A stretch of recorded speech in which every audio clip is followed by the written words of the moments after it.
Okay, I'm ready. Cool.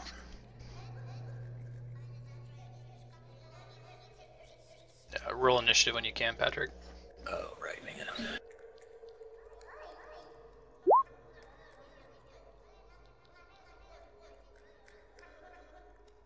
Eight.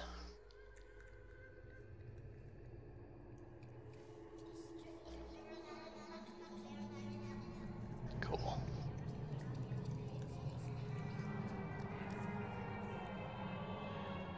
Alright, so last episode of Dragon Ball Z, some weird shit happened, and now you're fighting this thing. Asgoth is basically, remember, when John was controlling Grath in the second adventure, he was communing with Asgoth and stole each of your memory cubes independently and sent data about you to Asgoth. So this is her memory of these characters, Flint, Gevin, and Rios. That's why you always use a good password. Right. So we'll go ahead and start here. Rios and Soren tied for initiative, but Rios is actually going to delay his action to later on. So Soren, it's your turn. Okay. I'm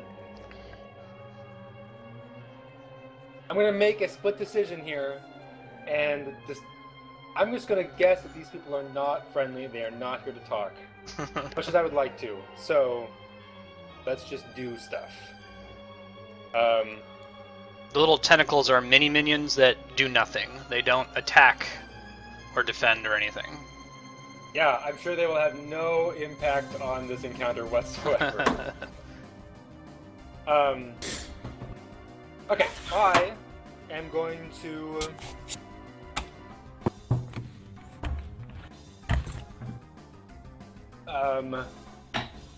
crushing charge, but I'm actually going to pick up the pot that is to my right and like charge over at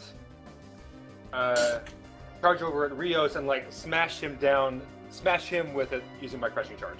Cool. Yeah, add +2 to the attack for using the pot.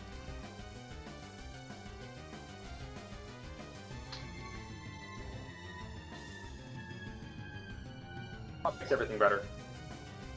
+2 to attack was enough to make it hit. Oh. 19. I think. No, I did. I think that includes the +2 that I just added. Sorry, I think 18 includes the +2 that I just added. Oh, I see. You put it in there. Well, you have 2 sphere points. Those still carried over if you want to spend them. Yeah. Okay. Alright, and then you push him 2 squares. Yeah. Just push back. Okay. Alright. Hold, please. There we go. Alright, and Patrick, it's your turn. What is Asgoth doing behind us? Asgoth is just hanging out, observing you, not moving, just kind of floating there silently. No, she's like all mothering. Yes. She's up there being the all-mother. She doesn't actually have a hit point total, and she has no defenses. All that happens when you damage her is that it adds a stacking -1 damage penalty to Flint, Gevin, and Rios. Oh, really? Yeah. Like so, every damage, or every time she's damaged, that gives them -1. Every time she receives a unique instance of damage, they get the stacking penalty, up to a max of -5. Yep, you got it. Okay. So I mean, we see the little picture there, but I just wonder if you can describe, are those like roiling skulls across her spherical body or something? If you remember Yogg-Sothoth, she's like an amalgam of all kinds of different creatures and monsters. Exactly, roiling flesh, steam coming off of her body. She's horrific. Was it Asgoth that was the like giant ball thing we saw floating above the forest? That was Yogg-Sothoth. That was her enemy. It's also one of the great old ones that she was like competing against. Okay. So it looks to me like I can attack Asgoth, the all-mother Rios, right now. I don't know if that's... Oh no, they fused. Right, they're so close to each other. Alright. What's in this pot to my right? Gerad looks at the pot. It is an empty pot. Huh. Okay, well. No potions or heart pieces or anything? There's a singular rupee in the pot.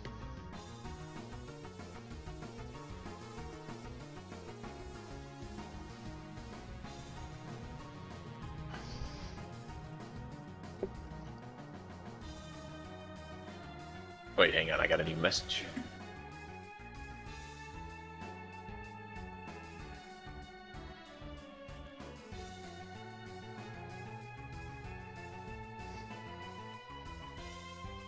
Cool. Nice. Who are you giving the AC to? To Soren.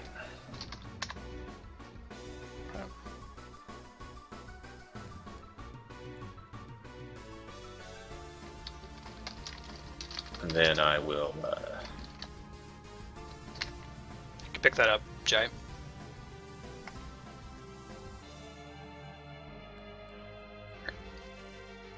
So challenged.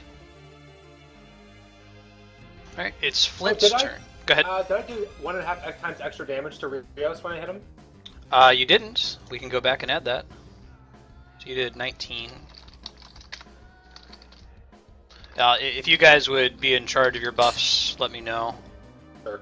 oh yeah, sorry, so mine should have been 30 damage total as well. Okay.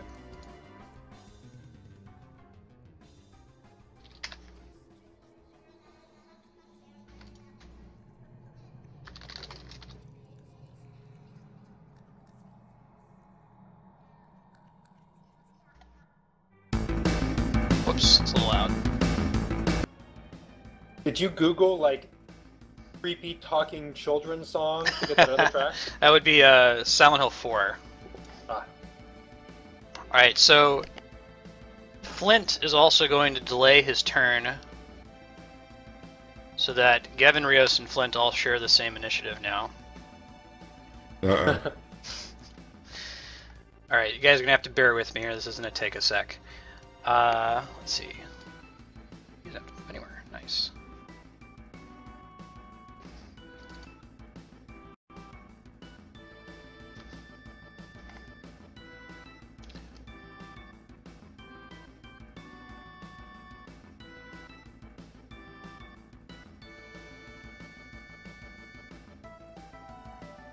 Uh-oh. I ended up doing, okay. Fix the name later. Okay, so the first one is the one that counts. He does his Sphere of the Bloodstones. Flint describes a memory from the Bloodstone family relevant to the current encounter. There was that one time where Flint had that horrific nightmare where he was fighting versions of himself and his friends. He gains 5 Sphere points and must spend them on his next action. So let me give him his Sphere points. Then he uses the Pearl Sphere of Bated Breath to make an endurance check to hold his breath, gaining Sphere points equal to the result divided by 5. He gets 4, so he's up to 9 Sphere points.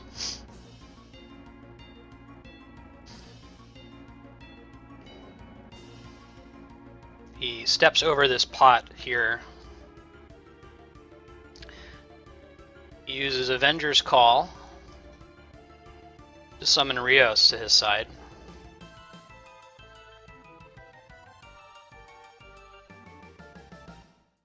They gain 3 temporary hit points.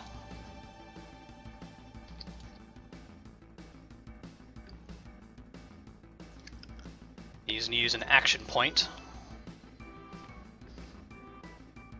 He's going to use Shielding Smite on Gerad. Ah, Flint, am I right? This guy. That's a good one. That's one of the good smites.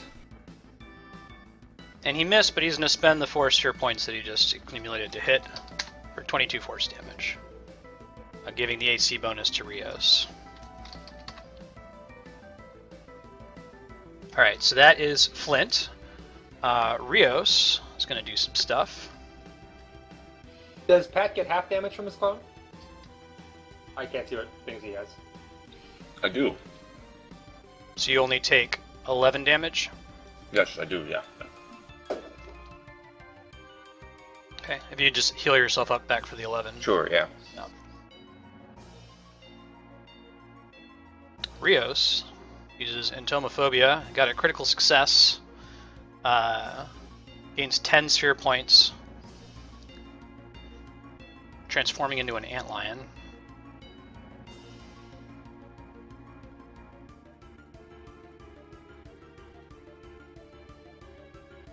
Somehow, Gerad is more worried about the antlion than the roiling skull horror behind us. Right.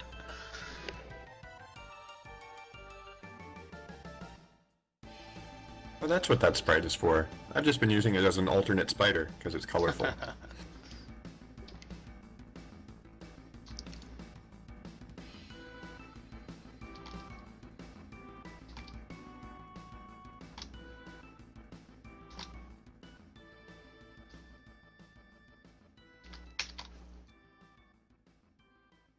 Does raise the stones, and also, like I said, sorry this is taking forever. I feel for you guys having all these abilities. The secret is just not to use them. Right? Uses a cloud of darkness, we'll put that in the back. And then uses Antlion Lair.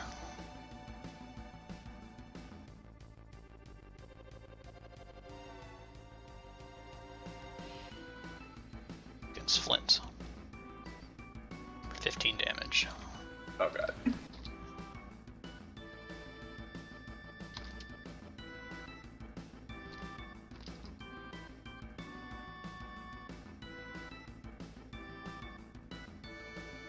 So that area is an Antlion Lair now. And he spends an action point and pops Primeval Spider, hitting Flint again, or Gerad again. That one's a miss, but he's got the sphere points to spend, so he does. And hits for 17 damage. Ow!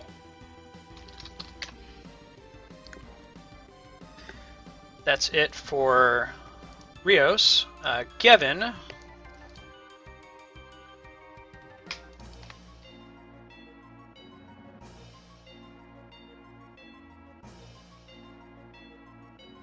Uses Sphere of Baited Breath, not Baited Breath, to make a strength check to destroy an ambient object in touch range, destroying the pot next to him. Can take a second standard action this turn.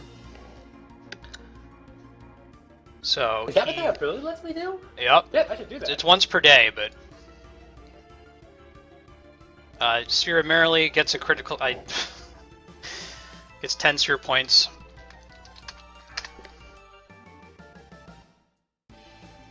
He jumps all up on Gerad. Doesn't need to use... I had Tiger's Leap in case you guys weren't already in melee range, but I'm not going to have to do that. And he's going to use Whirling Rend on Gerad.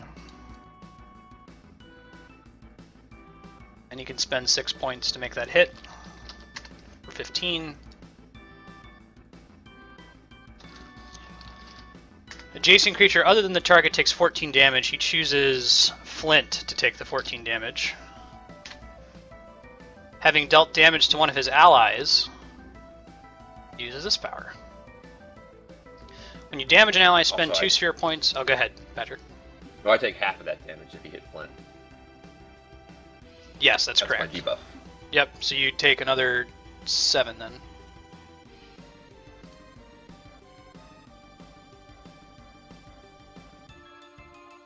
Flint gets to make a melee basic attack for the cost of 2 sphere points. And he'll spend the rest of his sphere points to make that hit. If you have any defensive things that would keep you from dying, now is the time to activate them. Wait, So I only take half the damage from him. Okay, so he should take... Still sufficient. What's that? How did Gerad go down so much? They're focus firing me. They spend all of their action points and all of their turns to kill me. Okay. Well. He's at 1 because of taking half damage from Flint's melee basic attack. But just kind of health statement, Flint is down to 1 sphere point, Gavin's down to 4, and Rios is down to 6. And it is Patrick's turn. Well, he doesn't have an extra standard action to what? finish me off. Hold on. Oh, go ahead. Go ahead. I didn't move this turn. Oh, okay. Let me do the extra standard action.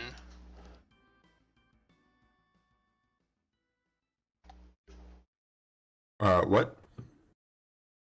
I don't think the enemies were done with their turn. Patrick reminded me I didn't finish another attack for Gavin. So yeah, now Gerad is dead. Now it's your turn, John. I'm sorry. Oh, okay, cool. Alright, I'm gonna go a little old school. I'm gonna change into a centipede. But in story, because we're in some weird, like, crazy, nether region of the mind, when I try to turn into a centipede, I actually turn into, like, one of these mini-minion tentacular things, but I'm, like, a different color or something, so you can tell the difference. Cool. So I'm, like, one of the good guy versions of the warbling tentacle pods. And I'm gonna move. And I can't really see the names. Is that Who is? Put him up front. It's Gavin. Okay, cool. Yeah, so I'm going to attack Gavin with my blood spray bite. Okay. Can I see him? Sorry, is he? Yeah, you can see him. Okay. Okay. I couldn't tell if he was like inside the zone of darkness.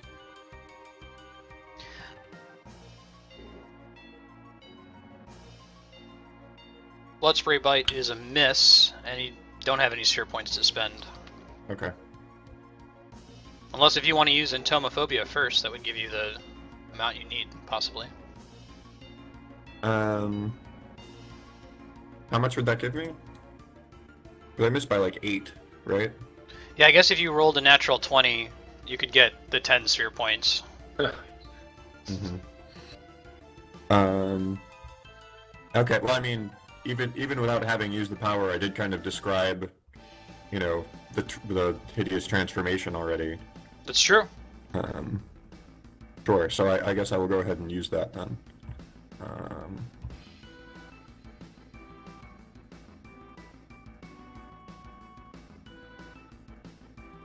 Double the DC or higher, you're too short of doubling the DC. I'll allow it. You get 10. Okay, cool. Then I spend however many I needed to make that attack hit. Cool.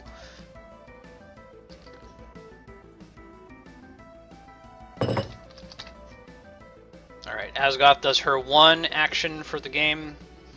Once per encounter, one of Asgoth's children receives mortal damage. Asgoth restores it to 1 hit point and then grants 20 temporary hit points to her children. That's a free action. Gavin will miss his next turn, though, because of that.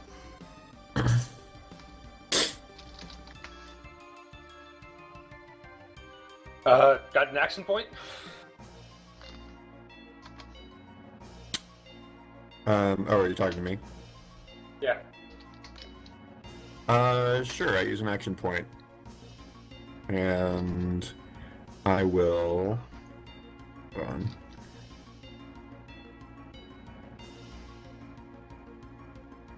Not that. Not that.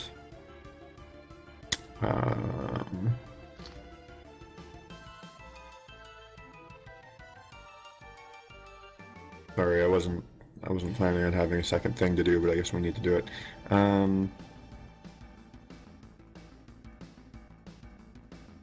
Sure. So I can see Gavin, but I probably can't see Flint. That's correct. Mm-hmm. Unfortunate. Is that the Ant9 did some sort of darkness thing? Yeah, one of Rios' ability of Cloud of Darkness. Ah. I'm actually not going to use it because all of my good stuff affects two characters or affects 2 targets. I only have 1 target right now. So Not moving worth on. it. Just do a standard action or a I guess you attack to finish him off. You could regurgitation to heal Patrick. Oh, man, my favorite. Right. Little baby bird.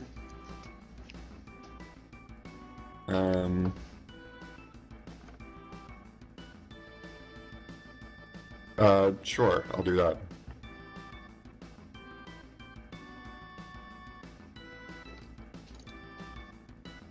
I need to fix those power name titles. It's not in Snare Mind, but yeah. Wait, what is he doing on me? Hang on. So you get to spend a healing surge, Patrick. Awesome. And he gets to shift because it's he's wild shaping into Condor when he does that. Oh, that's actually kind of a bummer, but... Oh, I think I know what you're trying to do.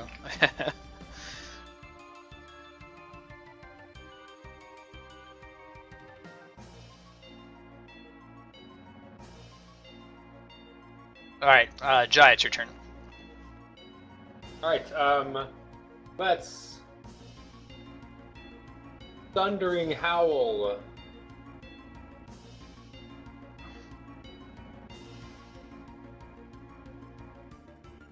Good.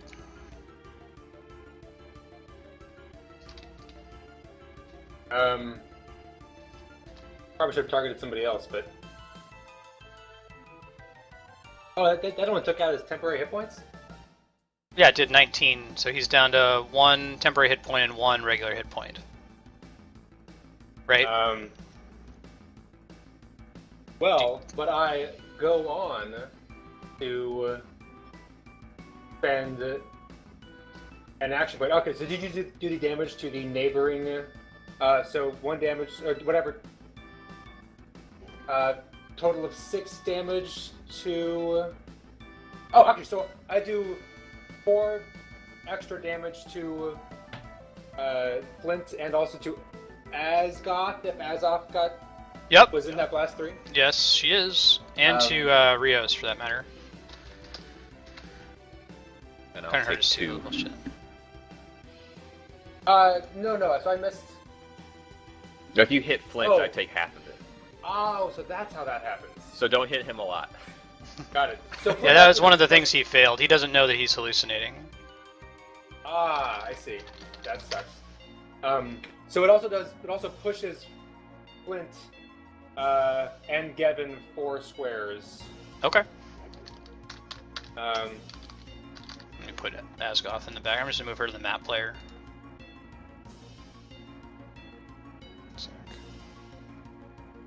There. 4 squares. Yeah. Like that? Yeah, perfect. Fantastic. Then I'm going to... let's see, so... I will use the... Baited breath, but that lets me not break stuff. You could try breaking one of those pillars. There's not a pot nearby, but... Yeah. Alright, cool. I am going to Tiger's Leap to, like, leap onto a pillar and then bounce off the pillar, shooting over at those guys. Cool. So...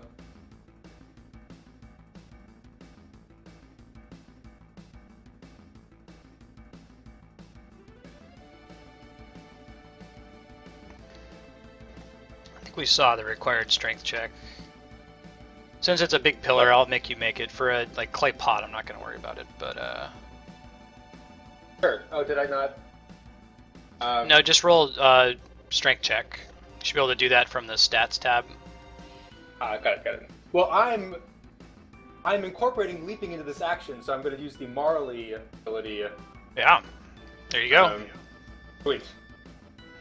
Alright. 6 cure points. Okay. And that also gives me an extra standard action thanks to the baited breath thing? Yep.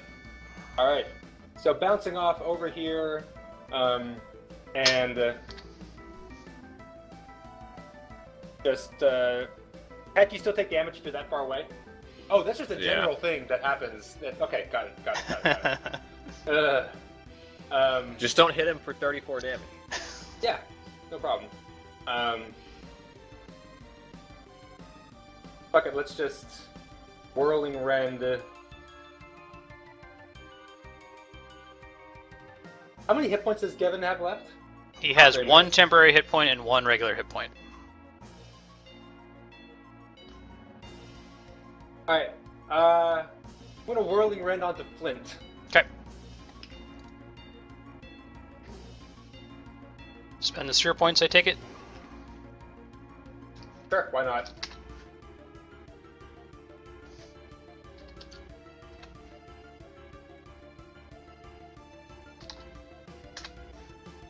So do an extra 50% up to 27 damage, and Pat only takes half of that. Only half of that. But I at least took out Gavin along the way. Yep, Gavin is no more. Alright. Just good. His next turn was pretty crazy. Patrick, it's your turn. Oh god. Okay. So, Gerad thinks back to the same time when there was a nightmare that one of the ancient Flintstones. but this time, the nightmare involved a bird puking into his mouth to revive him from death. That's his own personal nightmare. It was actually pretty bad. Okay, so I guess I have pretty sure sphere points. I'm going to do.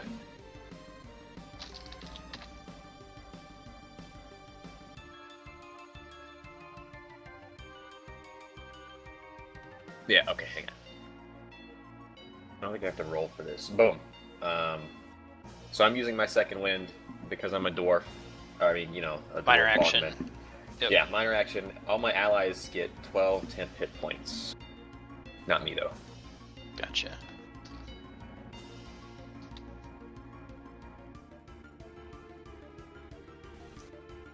Alright, and then...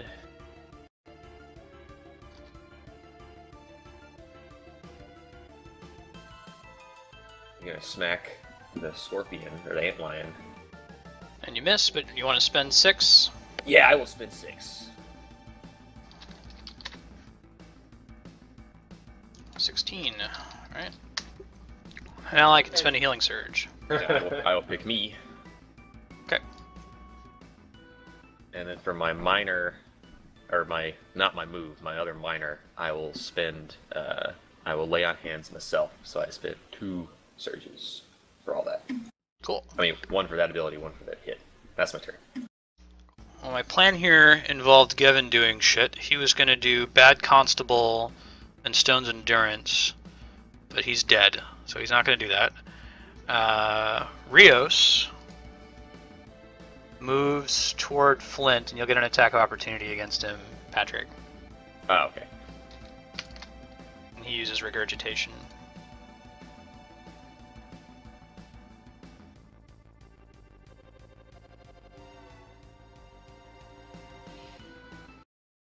I missed.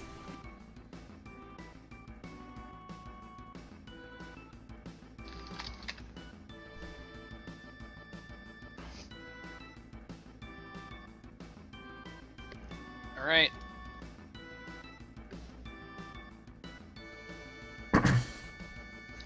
Flint attacks Soren.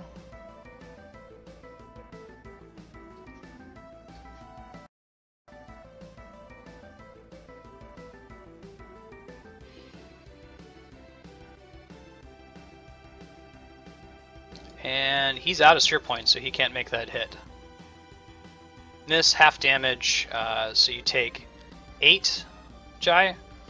-5 to damage. I'll give you a card.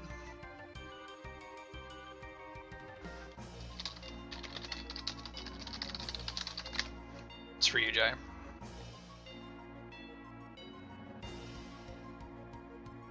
And he's gonna lay on hands himself. And then it's John's turn. Alright, I'm gonna change back into a centipede. Cool. There we go. And I'm going to move into the fray. And I'm going to use Darting Bite on Flint and Rios.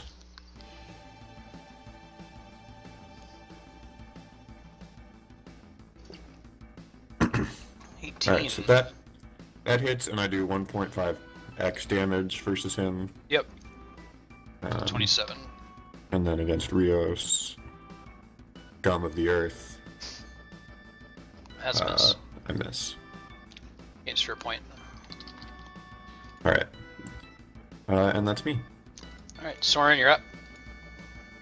Alright, Soren is going to batter down this fucking bird.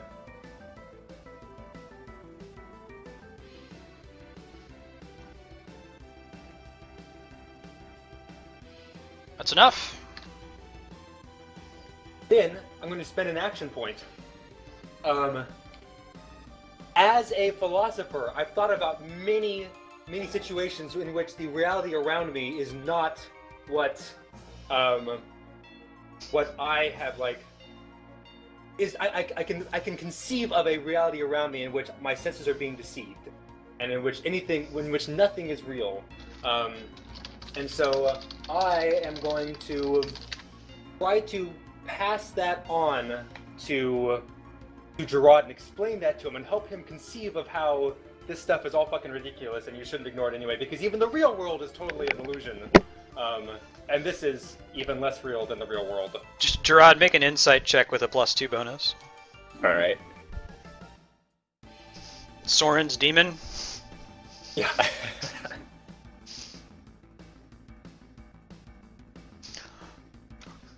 27. Yeah, that's good enough. You're no longer afflicted by the half damage when your clone takes damage. You can ditch that card. Awesome. Probably should have done that a little while ago, but You were just talking, Soren, so you can still use an action if you want. Sweet. I'm going to project my mental energy and philosophy at Asgoth and try to out-philosophize and rationalize and out-reason the demon thing.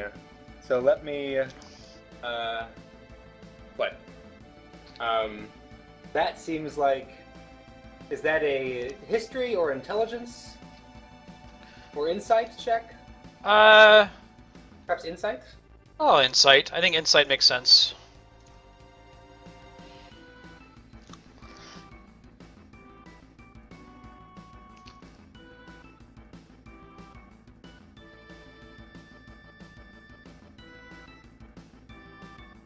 In fact, I'm going to spend my 4 sphere points on that too for a nice walloping. And my coin for a total of 30. Okay. All right. I don't know what it's going to do. Good luck. I feel like it might be a bluff check, pretending to know more than the infinite, existential horror about. It's not bluffing, I do know. So most of philosophy is just an extended bluffing. right. Bluff for as long as you can until you prematurely annihilate. It is so. Jai, only you can see this. They haven't yet added away in Roll20 for tokens to be visible only to certain people. But for the rest of your benefit, basically, you philosophize so hard, it's so strong, that you see through the hallucination that you're in right now, and you see where Asgoth actually is in Opalin and what's going on around her. So you see Maria, quote Maria, end quote, along with a group of her shadow cuckoos, just like tearing into Asgoth, like unloading all of her attacks on it physically. And when you guys hit Asgoth, you don't see anything physically happening in your minds. When she's attacking it, though, she's like tearing off parts of her, the mother's body, ripping off some of the bodies that are fused to her, tearing off her wings. So she's like destroying Asgoth as you guys are fighting her. Wow. So you see that. I'm going to remove Asgoth from the map here. You still have Flint to finish off, but he has a -10 damage penalty if he tries to attack you. Patrick, it's your turn.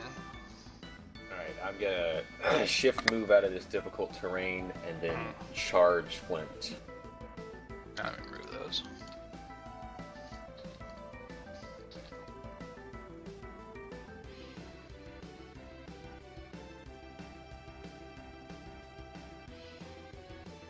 Nice. 15. Almost dead.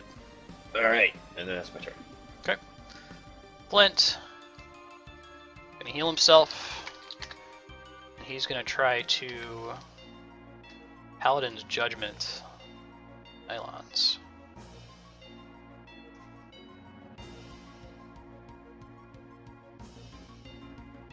He hits the centipede for 24, so you take 12 out of your temporary hit points. Alright, I'm going to turn it into 2 centipedes. Perfect. Oops.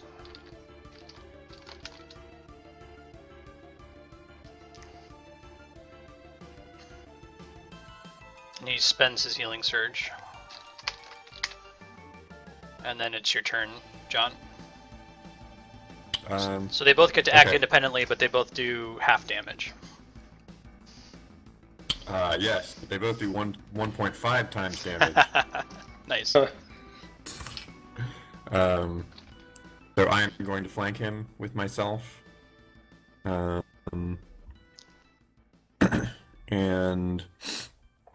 they are both going to declare him as their hunter's quarry. Okay. And let's see here. What's a good one? I guess simultaneously, like the Shining children. Yeah. Yeah. Sorry. Gerad's it's almost like the raptors, right? Like they hunt in pairs. Right. Clever. Oh, that was not exactly what I wanted to do. Okay. Yeah, they are both going to blood spray bite him. Cool. Dun dun dun. You can make that one hit. Do they have? What's that? They have discrete sphere point totals for the duration of their existence, and you get whatever's left over when they're dead. So you had 4, you could spend 2 to make that one hit if you want. Okay. But also flanking, right? Oh yeah, you're flanking. Unless if you already included that in your roll, then you don't have to spend your sphere points. I did not already include that. Okay, then yeah, you're good. You have combat advantage, so you do an extra 6, right? Yes. And then there's Hunter's Quarry, so I throw an extra d6 on top of that, which is 5. Times half, times 1.5. Have fun with that, Dylan. Thank you.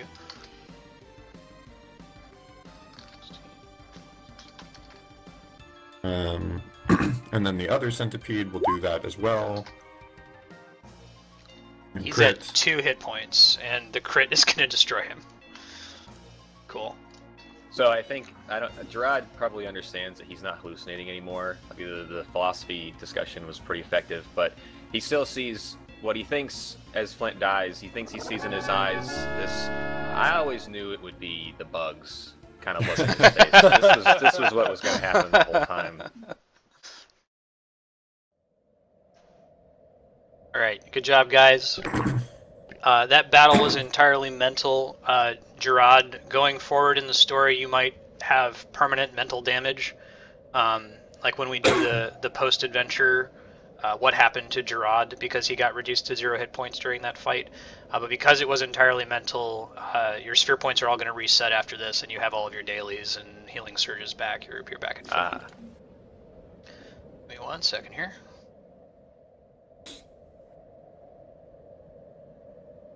You clean up get rid of all your temporary hit points and sphere points and crap.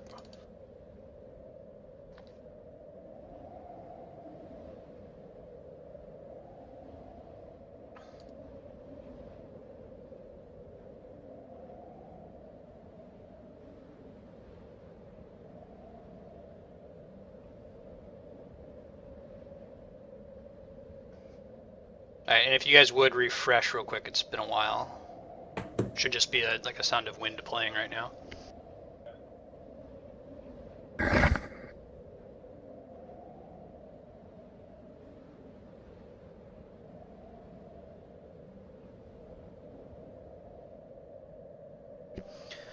So the Suzaku has arrived at the bridge at Opalan. Because the augments are now in contact with each other, Ailonz, Soren, and Eli have lost their augment powers. But you do have options for those characters. I guess first of all, Soren, Ailonz, and Gerad are still kind of passed out on the bridge, so Ishka, Eli, and Fauna will have to make decisions on what they do.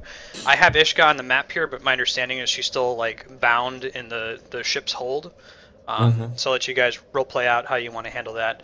I don't know if you remembered when we were doing the Ishka versus Eli encounter last week, but you do actually have an extra augment that I guess Kior could have used. When you killed Diamond, Jai went out of his way, Fauna went out of her way to make sure that she took his augment also. So you have the Shaman augment. Yeah, Quetzalcoatl.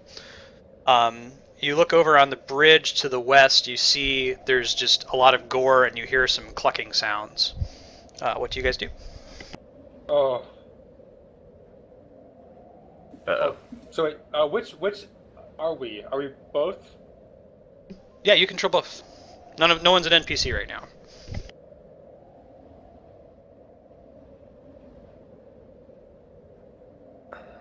My years of philosophizing have not prepared me for split personality decisions.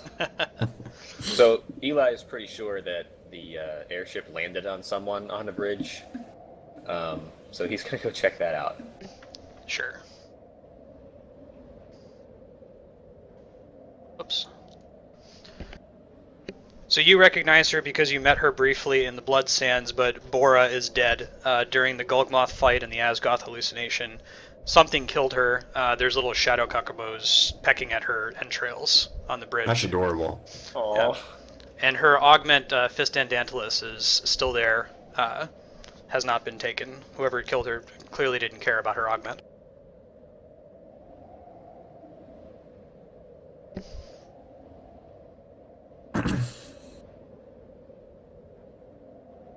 Soren will walk up to Fauna, and like start talking about like, oh, you've got the Barbarian augment. I experienced that, and they go into a whole bunch of details about like, what was it like? We've got this thing in common. Let's talk about all this stuff. And I don't want to like masturbate roleplay out this whole thing. So Fauna, like punches him or something like that. Just what the fuck? Get out. Throws him off the side of the airship. Doesn't throw him off the side of the airship, but. That reminds me, like, remember we had those Redite guards where their ability was whenever they took damage, they became immune to that specific kind of damage. So it was like, oh, you throw them off the side of the airship, they just survive the falling damage, and they live out their lives immune to falling damage. Anyway. Right. Cool. All right. Fauna wants to get away from that, so she's going to walk over here and look at the... Yeah. Gotcha. She's going to pick up, like, rip off a piece of the airship, something not important, and throw it at the cuckoos such as to kill two birds with one airship thing. The cuckoos are mini minions, so they die instantly. I should note that now that the augments have come back together, any pearl spheres you've developed during the split have grown, so you have you can technically use anything that's in the Google groups. Also, any experience would have transferred, and I guess that won't matter until the adventure is actually over, though. So the trail of gore and blood from Bora leads into the main hall over there to the left.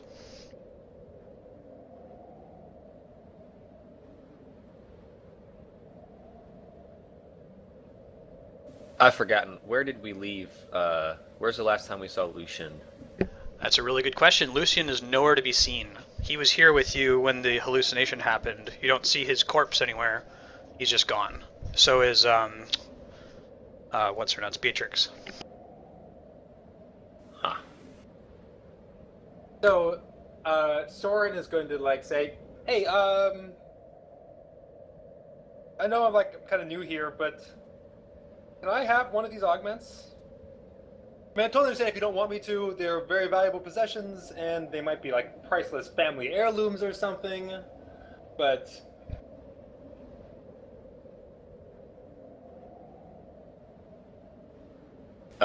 Gerad's gonna go over and pick up the monk augment, just to hold on to it. Yep. We wouldn't want these falling into the wrong hands, he says. Yeah, so if you choose to divvy up you can always just leave Ailonz, Eli, I guess technically Cure is there too, and Soren as unaugmented, depending on how your party decides it. If you choose to use the Lightbringer augments, they also can make avatars, so potentially everyone could have avatar powers for the remainder of this adventure if you wanted to. I'm not going to do a battle that has 7 fighters in it, though. We'll find some way to simplify that. Yeah, gotta split the party. One team goes one way, the other team goes and fights other equally important battles somewhere else. I mean, Ailonz is gonna go pick up this shaman augment if, you know, if it's just kind of sitting on the deck. Sure is, go for it. The one that Soren was asking if he could... Yeah, exactly. Do you want to fight over that? Because if you do, I can roll for it. I'm not gonna fight over it, that's like... what kind of... that'd be childish. No, if he thinks it's important, he can have to live with those decisions for the rest of his days. Have to think about it and have to question whether or not he made the right action. Ailonz is now the Lightbringer Shaman, so we're going to change his stats here. 1 second. I'll have to bring it in later. So we're not going to bother with it in combat, but he has all the abilities and memories of the Lightbringer Shaman Diamond. Cool.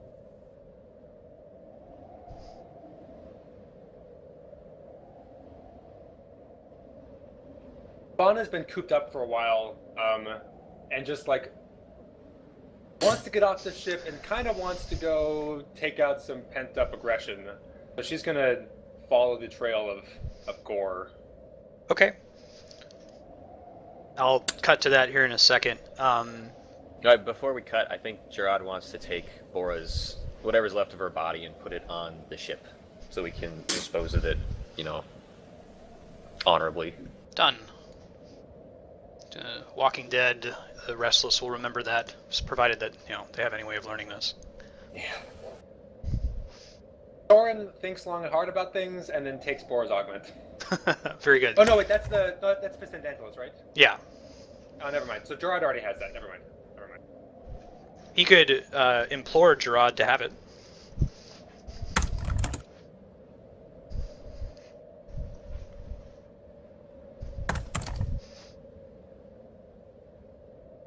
Yeah, I think Eli doesn't want it because, you know, he's got his own augment sort of, you know, responsibility. Yeah, so what's...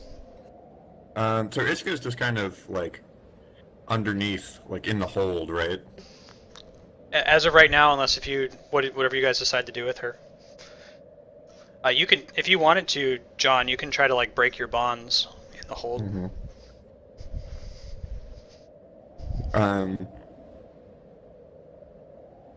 Eli, what are your thoughts?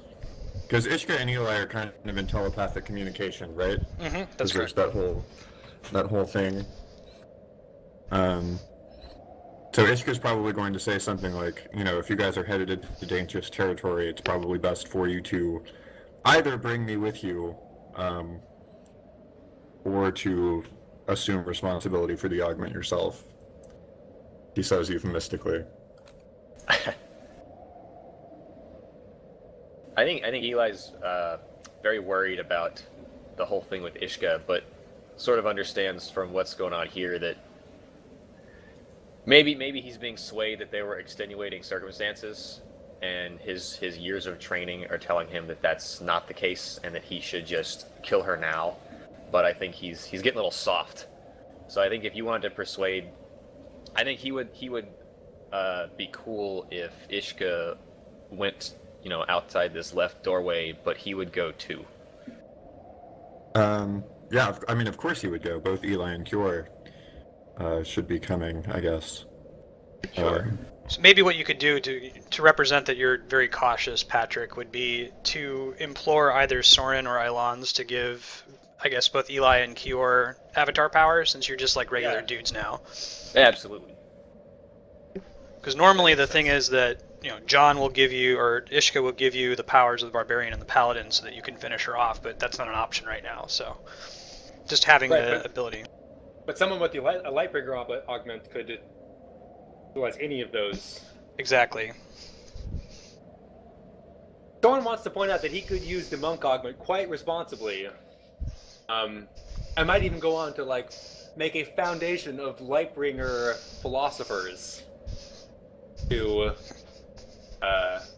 know, like God, that sounds like a horrible idea. to be like benevolent dictators that can do dictating truths and yeah, mostly philosophical. truth, sometimes you know, nations, but in a way that is practical, responsible, and for the betterment of humanity.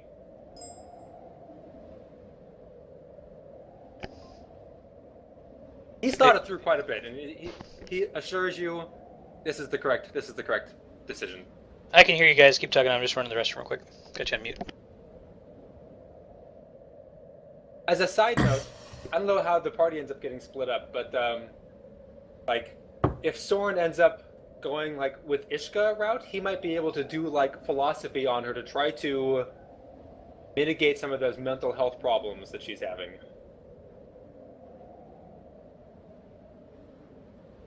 Sort of an out-game, meta-game type thing. Yeah, strangely, your philosophy was it worked on the ancient horror, so maybe that's not out of the question.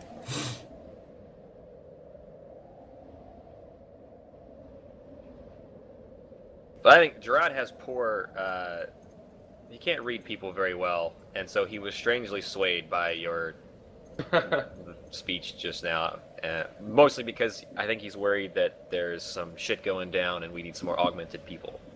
So I think he gives Soren the monk augment. All right, Soren is now the Lightbringer monk. And between Soren and Ailonz, let's see, what's the roster? There are lots of Lightbringer augments that are here right now, so you can't make all of them because they're too close. But you could make the Bard, the Ranger. Hold on, let me just find the list here.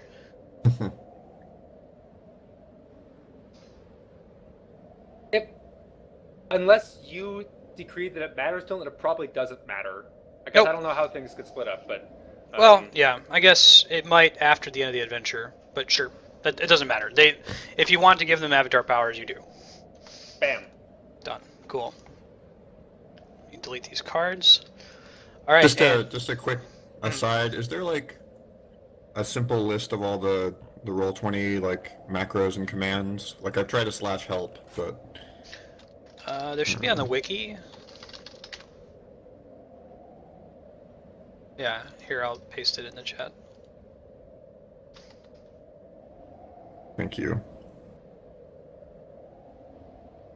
And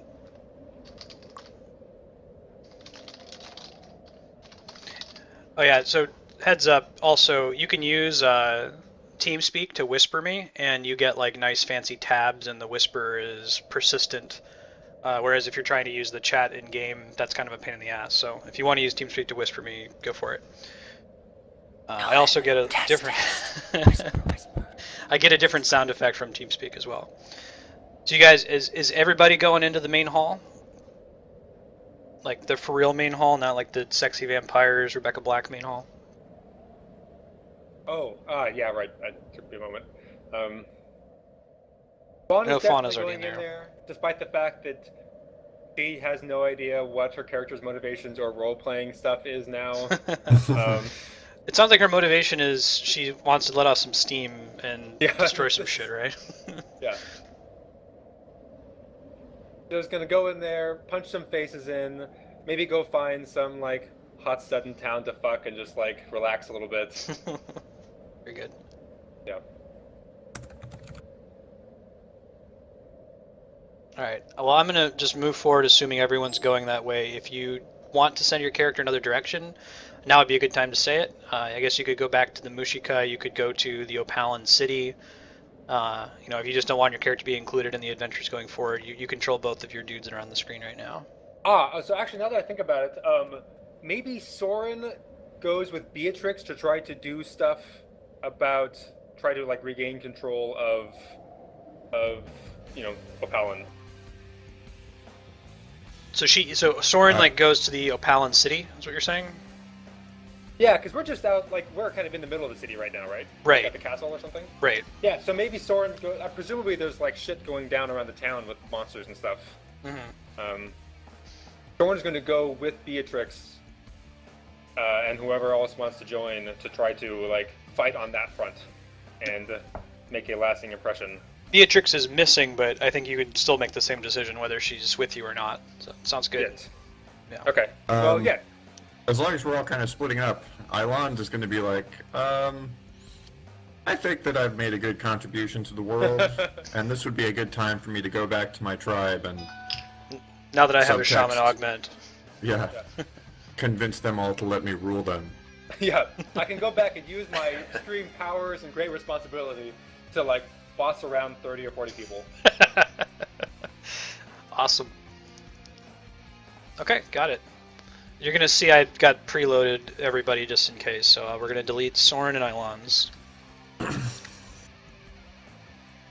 And I'm actually going to delete Eli as well, but if you, I'm just going to put him on the GM layer. If you need him, let me know. The way I'm going to handle it is, like, they can participate in combat if you're all together, but we'll try to hand wave it in. You know, like, if you miss by one, you don't have any sphere points. Maybe Eli comes in and helps bring the sword down to bear. I don't fucking know. Let's just keep the number of characters to a minimum. You're in this, let me tab. You're in the main hall, which I can probably find that description again. The actual no foolin' main hall. Past the long bridge, the Paladin Temple's Great Hall. Compared to the dank dungeons below, the temple's opulently decorated. Blue and gold tapestries decorate the walls.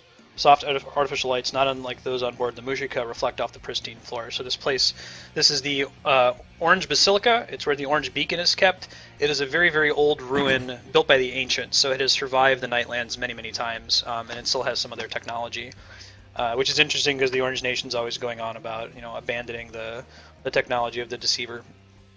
You see a green carpet leading toward the exit from the Basilica, and another path to the chamber housing the Orange Beacon.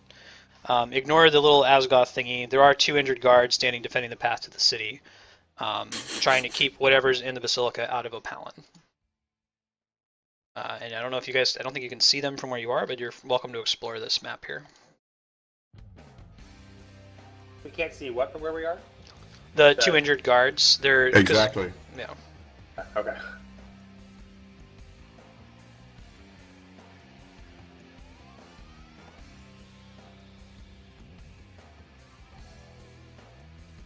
Oh, these. That is a dead guard. Very injured. Fauna will turn to the guards who are guarding and be like, "What's going on in here?" Cool. Pull you up to him.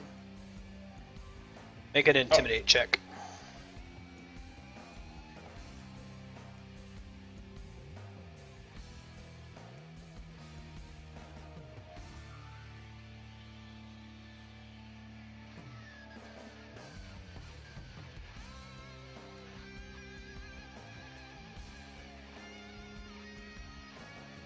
Can't believe that.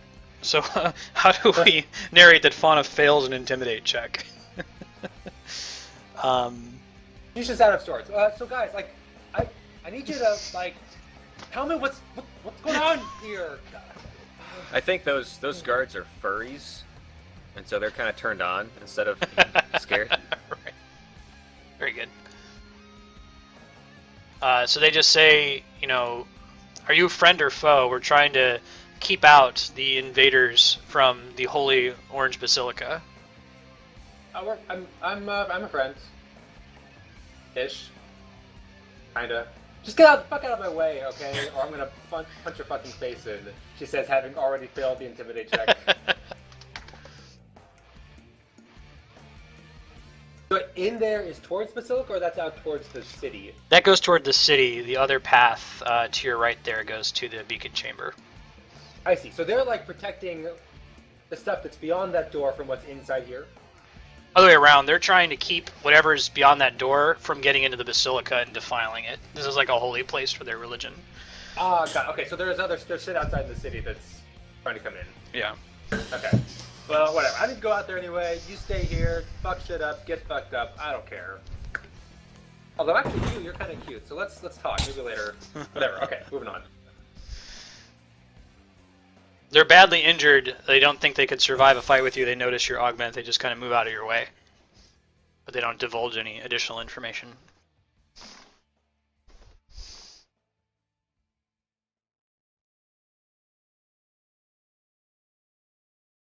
Whoop, I need to refresh. I don't know if any of you will. Oh god, that's a lot of blood.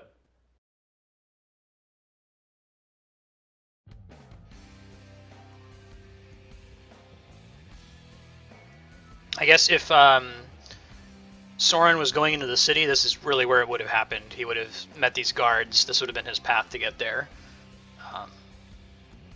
Oh, he would have tried to heal them. Okay. Talk about it. Yeah, let's just bring him back. Yeah. Why don't you roll a heal check?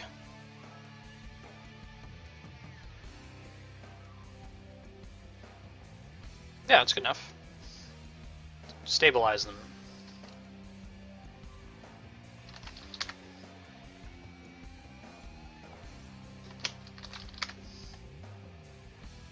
Dylan Gerad flips through this book just to see if anything weird happens. You hear a clicking sound. The book is glowing blue.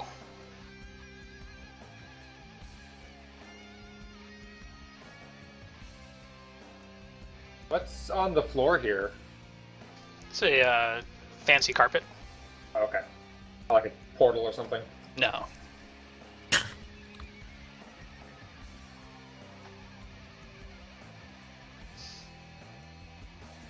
The clicking sound came from nearby, Patrick. It's where you are right now.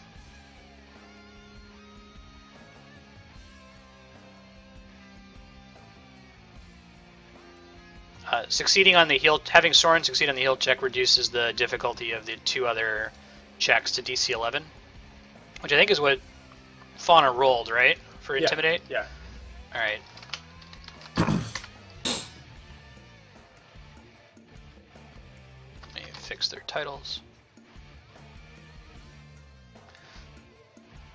The guards are like, okay, don't hurt me, we'll do whatever you want, we'll do whatever you want. Look, there's not time for it now, but maybe later, okay? Maybe later. Do you know what's with all that blood over there? Said that a woman came through here in robes and a hat drenched in blood.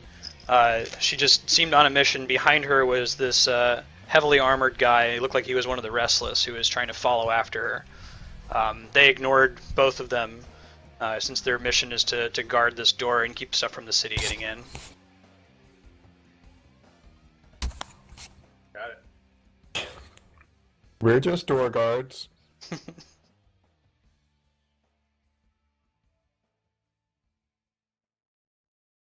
Alright, Dylan, I flipped through this book. Yep, you hear a second clicking sound to the east, kind of the same area where you heard the first one, and the book is glowing blue. Can I see what's through this archway here? Sure, let me just throw you in there.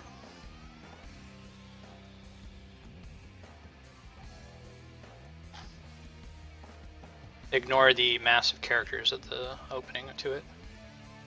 And I can bring you back to the main hall if you want to step back. That's kind of how far you can see when you look in. Bond is also just gonna like go through the door, but in a Holy shit.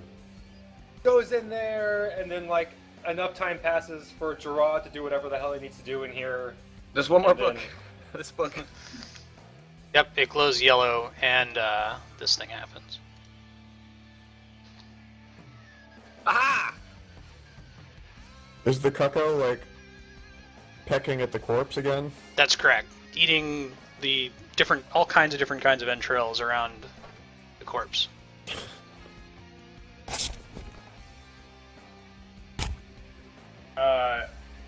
I'm going to be right back using the bathroom. Okay. What's in this secret passageway? You find...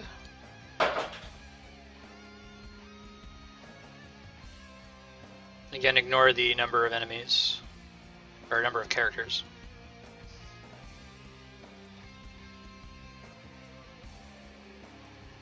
Hey, how is Ishka feeling about the whisper?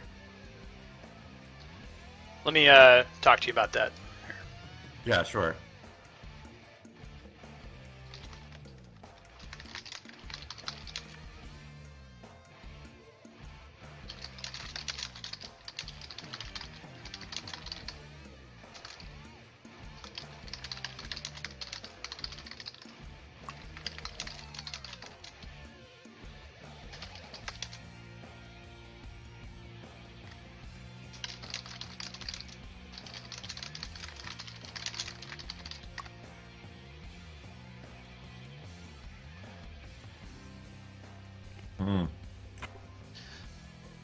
So Patrick, there's a book in here that kind of explains what this room has been used for. The Orangians have had this kind of advanced technology borrowed from the ancients for a while. They keep other people out of. There's two temples. There's one built around the orange beacon and one around the yellow beacon. They're always on opposite sides of Keo, and whenever one appears on the edge of dawn, the Orange Nation rushes there to claim it, and they spend all their military force keeping anybody else out. But you've seen these before on the Interesting Structure and on the Mushika. One of the chambers that can heal you. The books are kind of logs from the monks in Opalin who have sort of abused it to work longer hours. Use it as kind of like super caffeine. But it's there. You can use it to, get all of your abilities back, all that fun stuff. Yeah, I'll jump in. Okay. Yeah, whisper you something then.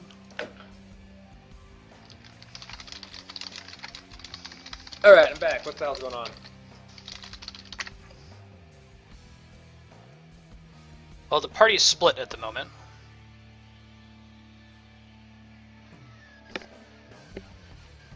Pat, does Gerad head back to where everybody else is, or what's... Yep, he just goes back and tries to find him. Okay.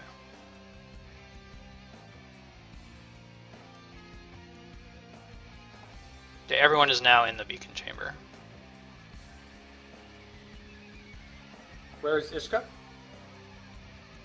Or whoever that was? I'm hanging out in the center of the corpse of Asgoth. Oh. Oh, God. Alright, music change here, one sec.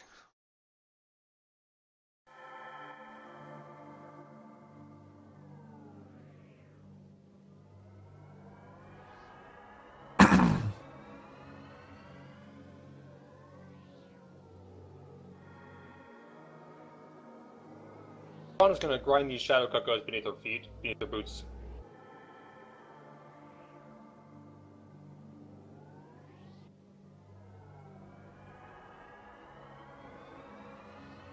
You might be on mute, Dylan. Nope, I'm here. I was just sorry. moving some stuff up there. Nope, you're good. All the shadow cuckers are destroyed. Yeah, she kicks the other one off, like, out of the way.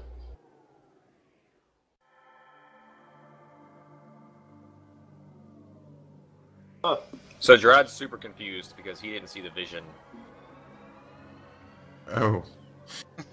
This looks some shit happened. You did experience the hallucination, so you recognize this. I guess the person who is the most confused would be Fauna, who neither saw the vision nor was afflicted by the Asgoth hallucination. So there's just this horrific, flesh pool on the ground. Yeah. What vision? Oh, the vision that Ishka saw about... Yeah, on the ship. Technically, Yeah. Fauna didn't see it. I will convey the vision to Fauna and Gerad. Okay. It is done. Huh. Okay. So there's some sort of Lightbringer abomination thing out there we gotta go squish? Yeah, Lucky Tuesday. to summarize, Fauna remembers Grath. She has the eidetic memory cube. Right. Yeah. Actually, So she kind of like looking forward to fucking him up. There's like you still have intense feelings of betrayal, Yeah. It's a nice opportunity to get some revenge against someone that didn't actually do anything wrong to me. Right. So Grath was reborn. That's their shtick because John happened to whisper me and say I want to use birthing vessel on some random tavern wench. Was able to be reborn because of that. while he was separated from Asgoth, he grew to hate her and want to supplant her, and made a deal with Curiosity, who had basically he's more or less dominated everything on the Nightlands. He has all the monsters under his control, including the old ones, including Asgoth. And he said, hey, you let me kill her, I'll give you whatever you want. And Curiosity said he wanted something specific. The vision included him going out and finding the Warlock Augment, which is also a Lightbringer, killing her by trickery, taking the Augment and using a Disguise Sphere to take her form as well. Classic Grath. Classic Grath. I don't know how your vision's working out now, but you should be able to move a little bit further up. That is like walkable terrain. Hey, what were you doing with books, dude? I just found a super secret hidden passage back there. Oh, okay. It's cool.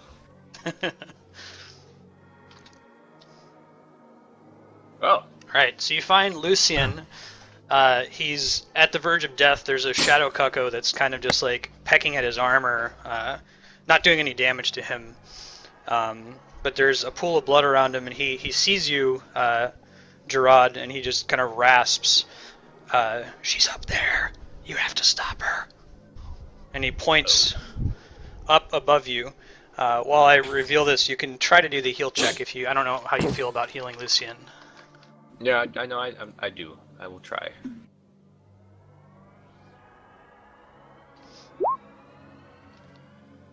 Oh. You just won't try very hard. Because you found the secret passage and got the +2 bonus from that, going forward for the rest of the adventure, Patrick, you just barely succeed. Okay, or So if I got stabilize some spear points or something left over. Yeah. If that counts. Yeah. So I assume Fauna does another Cucko Stomp? Yeah. Okay. Actually, Bonna's just gonna like grab that one by the scruff of its cucko neck and just sort of carry it with her. So Very it's good. still cool for now, but for those fun things to come. You have a Shadow Cucko. You should all be able to see the rest of this map now if you scroll up, is that correct? Yeah. Oh, yeah. Ooh. So, no. Love has been chained to, it looks like they've had there were 7 avatar machines, you've had accounted for 3 of them so far. This is the 4th one, has been in the Orange Basilica. Love is currently chained to it. He's his mask is the eye on his mask is usually glowing bright to show that he's active, but it's drained almost totally of color. It looks as though it's dead. So he looks very weakened. And just above him, you can see Maria interfacing with some kind of console and an image of a Vardis scar on the screen. Oh shit. Wow, are they having a conversation? Or is he just observing? They're clearly discussing something. It's hard to hear from where you are. You can try to roll a perception check to hear it. Well, that or I'm not very stealthy. Maybe we should sneak up and eavesdrop. Alright, before you guys do anything, would you please refresh one more time? And let me know when you're all refreshed.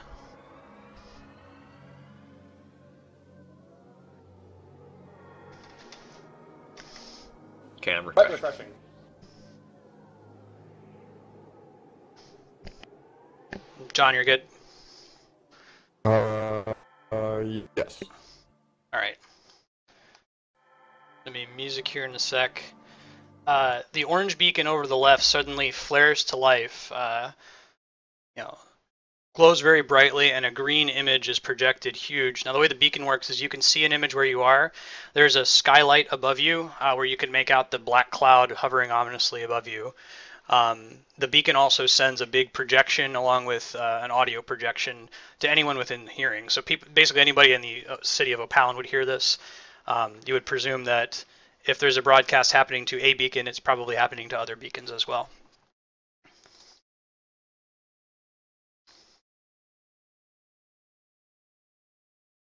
People of Kio, your gods lied to you. They abandoned you. They were afraid to suffer the way you do, and so they hid in the heavens, safe from the night. When your coward gods ran away, they took the great fires with them that could have saved you. They left you, their children, to struggle, cursed to wander forever, fleeing the darkness. Not anymore. Their time has run out. I've been waiting, planning. I've come at last to give you the forbidden fires. Let them rain down now from the sky. Your time begins now.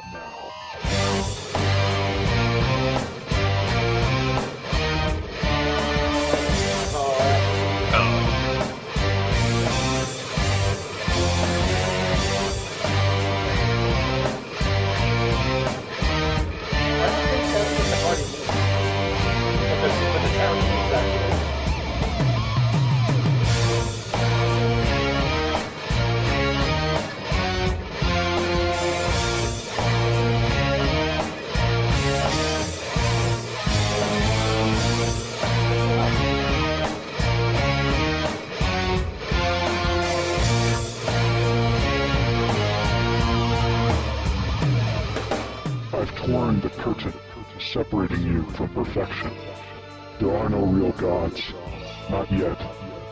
There are only men and women. People of Kyo, claim your birthright. Become the true gods you are always destined to be.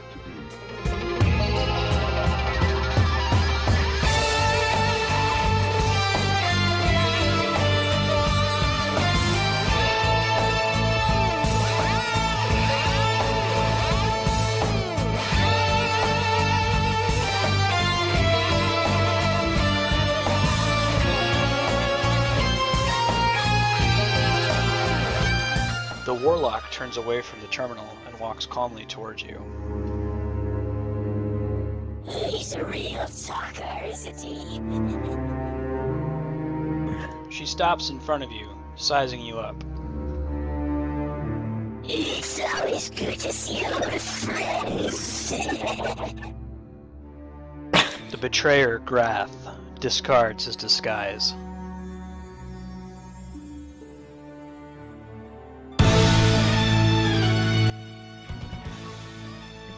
Roll initiative. Ah! Just such a creepy voice.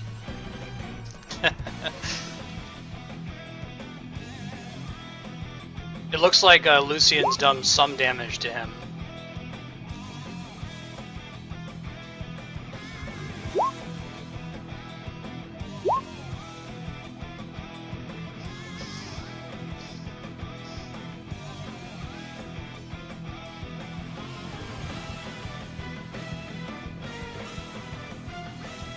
Alright, Fauna, you get to go first. I've got no fucking clue what you're up to. Weird world thing. But nobody shoots crazy missiles towards me and then causes a flying city to fall on my head, so I'm gonna fuck you up.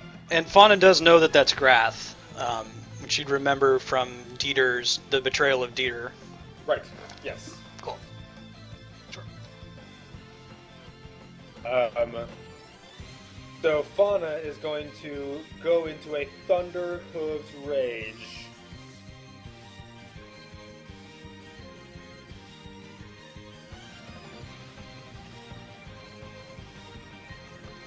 I'm going to enjoy tearing your eye tentacles off.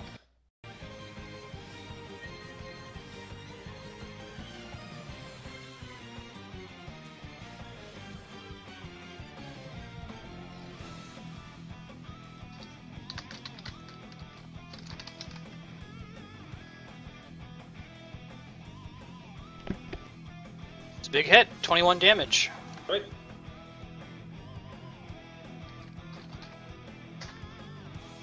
Okay. It is... Patrick, it's your turn. Alright, Gerad yells, "For Dieter!"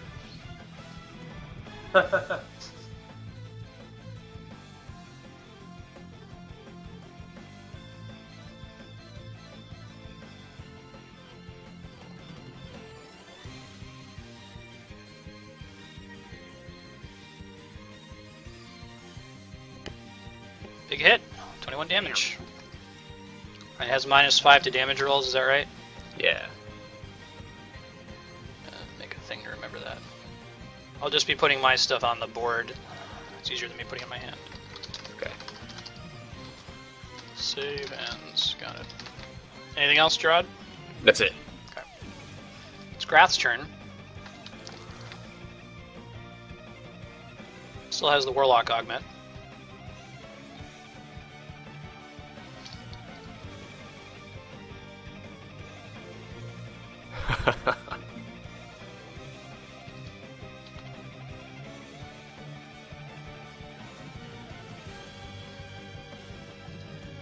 It uses his Warlock Curse on Ishka.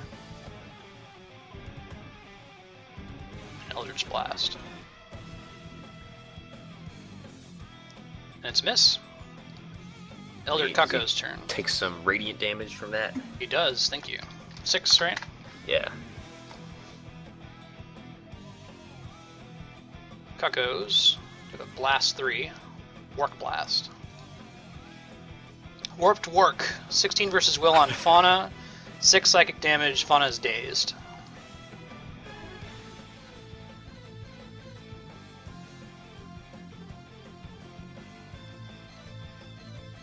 See if it hits Gerad. Misses Gerad. This one charges Ishka. It's going to move past Gerad and Fauna if you want to try to attack it. And hits for 7 damage against Ishka. Okay. You want to spend your 1 to hit with that, Jai? Sure.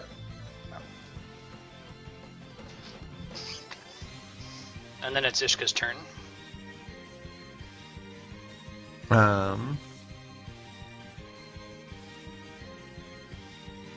Here, I'm gonna move to there, and then I'm going to do a Dragon's Breath. I think we'll hit both Grath and one of the Cuckoos. Yeah, go for it. Yep. So it hits Grath, and then He is bloodied, so it's 15. Oh, I think it's just a hit. Never mind. Also hits the Cuckoo. nice. Alright, Fauna. Oh, go ahead. Do you have anything else? Yeah, I'm just going to turn into a spider. Cool.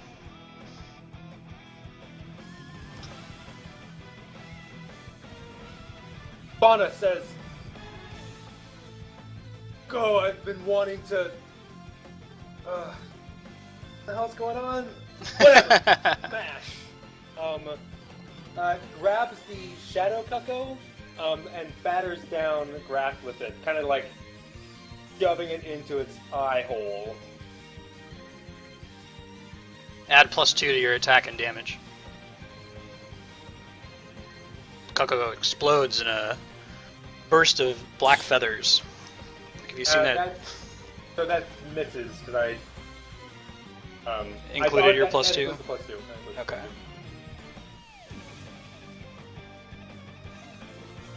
It's Gerad's turn. Unless if you have anything else, Fauna. Nope. Okay. What's going on with Love up there right now? He's bound. You're not seeing anything different in his appearance right now. Okay. And is Curiosity still on the screen over there? Curiosities, actually, let me thank you for asking that. No, instead, on the screen there is this. Which looks like one of the pop-ups you got. I deleted it because it takes up a bunch of space on the map, but the beacon broadcast is just playing on repeat every few minutes or so. Okay, so that's not a live feed of what's above us. That's just the same recording. No, what's on the screen is very different. I mean, it looks like the same structure, but it's not just the recording. Okay.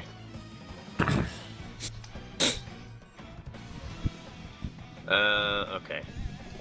Gerad is worried in general, but he's still gonna smack Grath.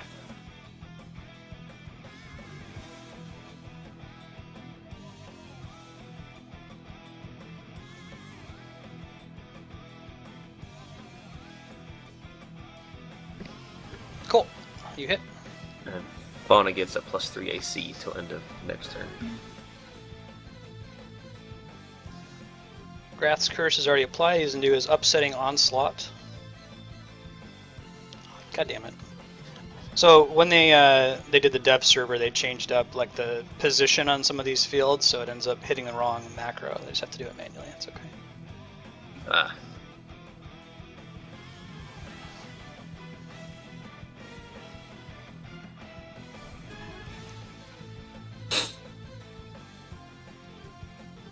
And it misses both the Fortitude and Will. So he does not hit successfully, but he tried to target someone who he wasn't supposed to, so he loses points. It's Kuko's turn. This one, again, charges at Ishka. And I'll spend one of those sphere points y'all spent earlier, TM sphere point, to hit for 11 against Ishka. Okay. This one's gonna charge Ishka.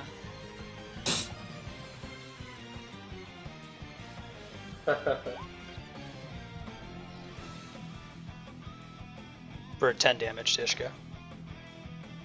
And Womp Ishka, womp. it's your turn.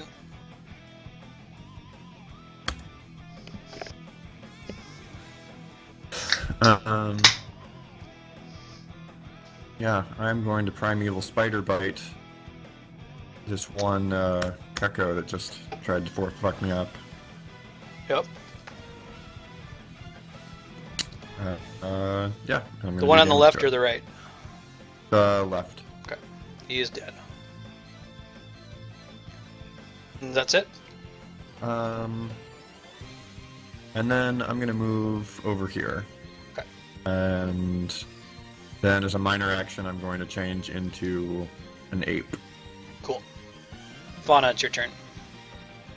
Fauna goes Giant ape. to smash some Grath and Kuko ass, but then as she's like sort of gazing around the battlefield, her gaze catches on Love for a moment. And then like somewhere deep inside her, coming out of the Barbarian Augment, she just has this like recollection and memory of companionship and friendship. Like the only memory of that she's ever experienced in her life. Of course, it's just coming from the Augment, but like, even though she's about to go fuck up Grath, this like shudder and like sigh comes through her. Instead, will go leap up onto the what do you call this? The avatar machine. Yep. And start like tearing the chains off of Love.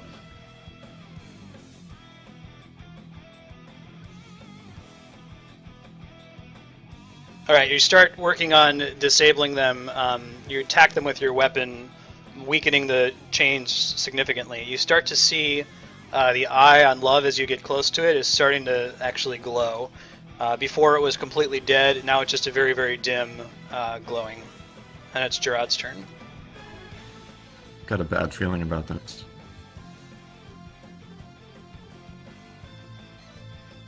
Okay.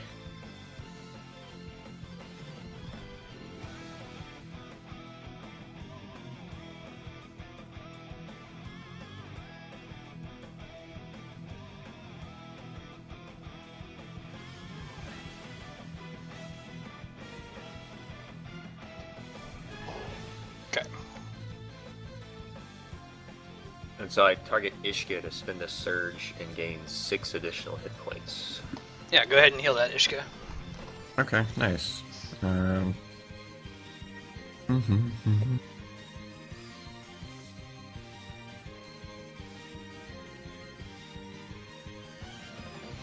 I'm I actually going to could- spend a spear point. Smack him again. Oh, wait a sec. You did enough damage to reduce him to 0, so 1 sec. Oh, okay. Does it Wait, go ahead. does it say my surge value somewhere on here? It should on your character sheet proper. It's under Hold on. stats, yeah. So it looks like yours is 15. Okay, cool. And you said 15 plus 6? Yeah. Right. So 49. Cool. Alright, music plus narration. Wait, go ahead. Can I? So he just downed Grath, right? Yes. All right. So here's the thing that Ishka's worried about. She's worried about Wrath, like, simply, like, being reborn as something else now. And she would like to have some idea of what that is. So she wants to try to, like, take her, like, communion cube, and she wants to try to commune with Grath and try to, like, share his thoughts so she can see the, like, whatever he gets reborn as. Okay, yep. I don't know if that's doable. It sure Technically, is. I think he has to, like, accept it. But he might accept it because he's a sneaky bastard. He accepts it. Let me whisper you what you're going to see. Okay. And in doing so, she is obviously severing her contact with Eli. Yep. Exactly.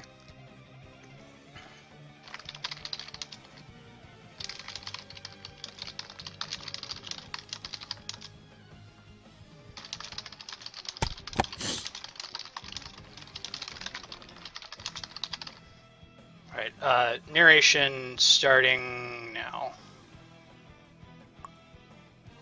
Grath recoils from your mighty blow, collapsing to the ground. His ravenous maw contorts into something like a grin, an awful chuckling sound escaping its depths. You hear a loud noise from the avatar machine. The dead eye on the Vardaskar Love's mask suddenly glows bright. Love effortlessly breaks its bonds, climbing down and bringing its mighty fist to bear on the betrayer, Grath. Grath is crushed, a foul smell already rising from his vile corpse. Love turns to face you, its arms wide in an embracing gesture taught to it by Flint. But something is wrong. Love stops dead in its tracks. A crack appears in its chest, and green tendrils climb out of it, wrapping around Love's shoulders and face. Its eye goes dead again and then glows a putrid green.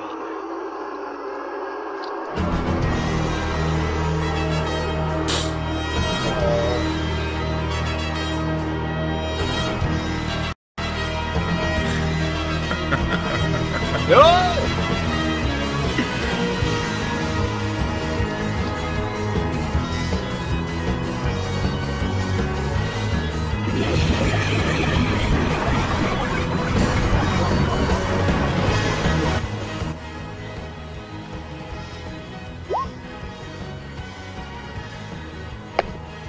Glowing yellow hexagons cover Wrath, shielding him from harm. He gains temporary hit points equal to his hit point total.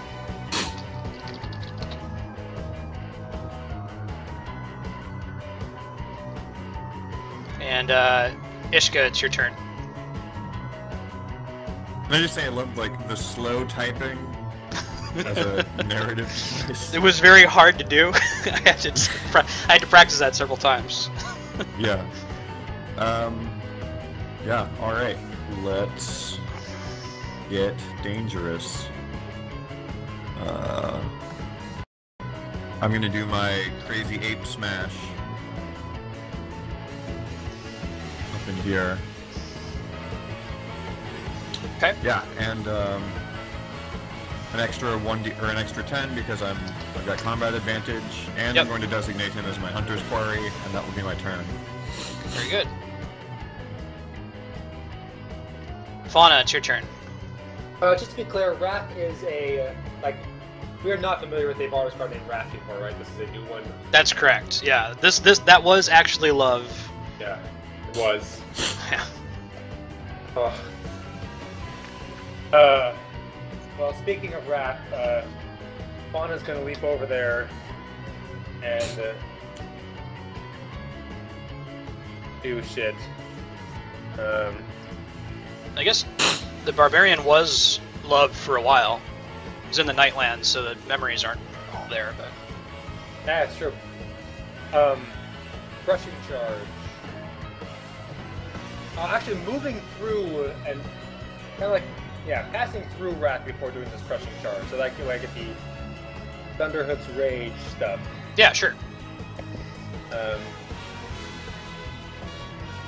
So it gets an attack opportunity against me. Sure.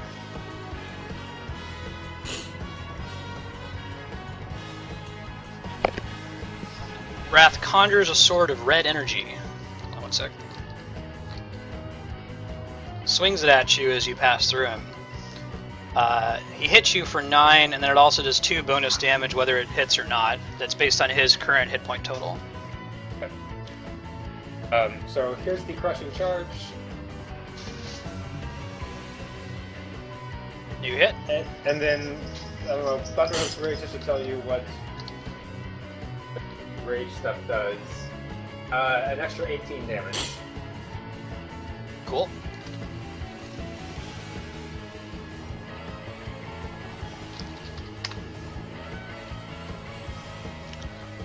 Alright, it's Wrath's turn. First, there's just this. Yeah, I'll tell you about it later. Wrath is surrounded by swirls of orange energy. Filled with preternatural grace, the Martyrscar experiences seconds as if they were minutes and can spend sphere points as if they were action points. Oh god. So be careful giving him sphere points by spending them yourselves. He uses this as a minor action. So that was Charisma, this is Luck. The Martyrscar and all augments within 50 squares gain 1 sphere point and immediately end all effects that a save can end. So you all get 1 sphere point, so does he.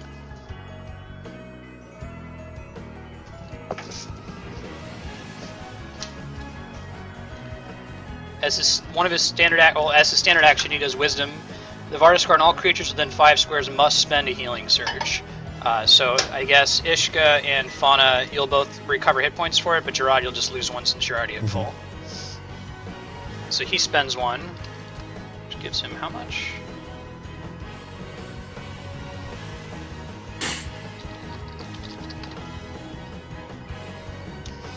It's important to note, this ability can only be used when the Martyrscar's Constitution power is on cooldown, so that's the power that gave him the temporary hit points to begin with, and that's only a daily ability.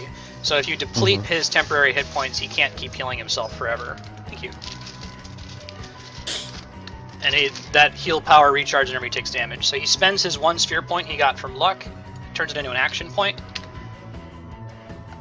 And everyone's in melee range, but he doesn't really care. He's going to use his dexterity attack against Gerad. And he hits for 9 force damage, plus energy damage that's based on the target's hit point total. So you take a total of 23, Patrick. Okay. Hits you with a green blast of energy. Green flame. Yep, so Fauna and Ishka both get attacks of opportunity because it was melee range. Fauna misses. I guess, Gerad, you also get an attack of opportunity anytime you do ranged attacks in melee range. And that's just a basic? Yeah. You can just use your, at will power and ignore any of the extra effects on it. Okay. Dun dun dun dun dun.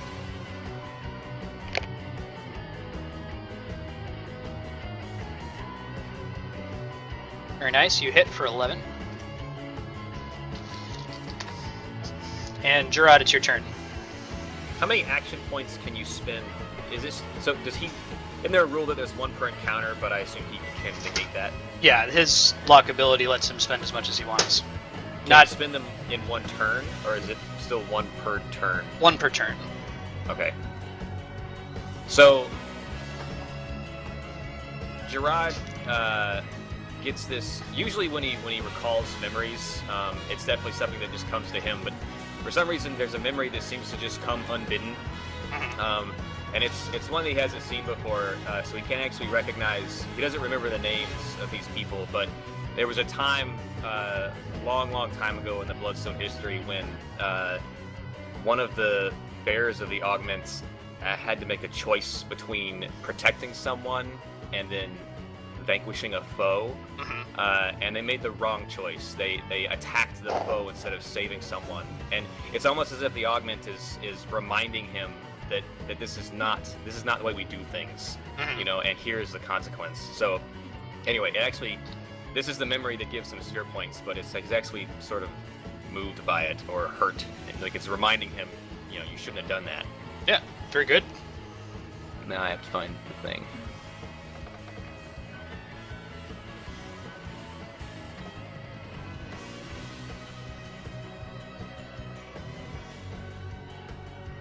Okay, and then he gets some sphere points and then uses him on this.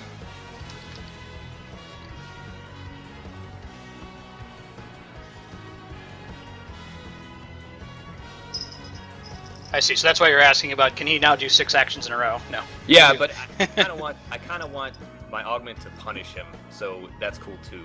Yeah. I just don't want us to lose instantly because of it. Yeah. Yep. So you hit. You spend 2. Yeah. Okay. Done. And then I'll just divine challenge, and that's it. Ishka's turn. Alright, I am going to darting bite him. Dun dun dun.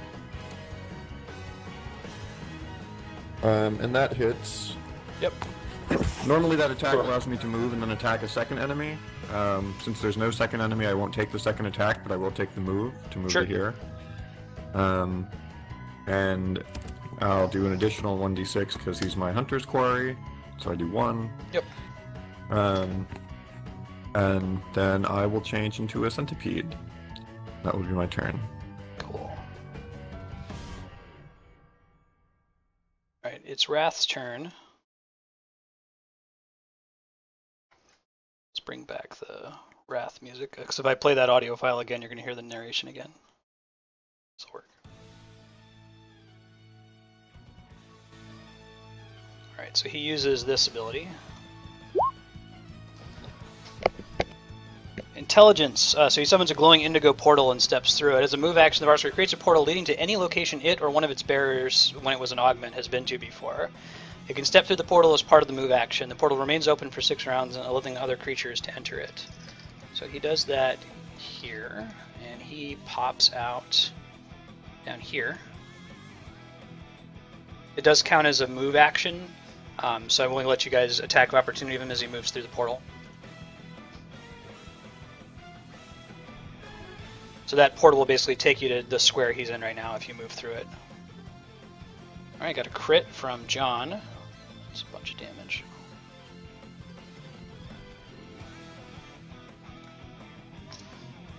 I think he's moved just far enough away. Let me check the ruler real quick.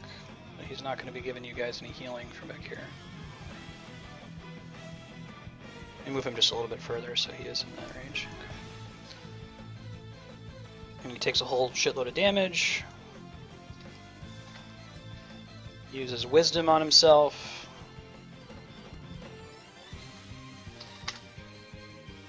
He fires another. Yeah. Goes ahead and spends a spear point to fire another green blast at Ishka. For 19 total. And then he's chilling. It's Fauna's turn. Alright,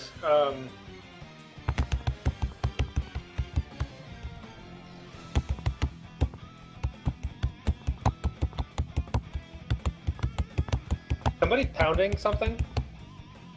Do it on mute. I was having that problem too.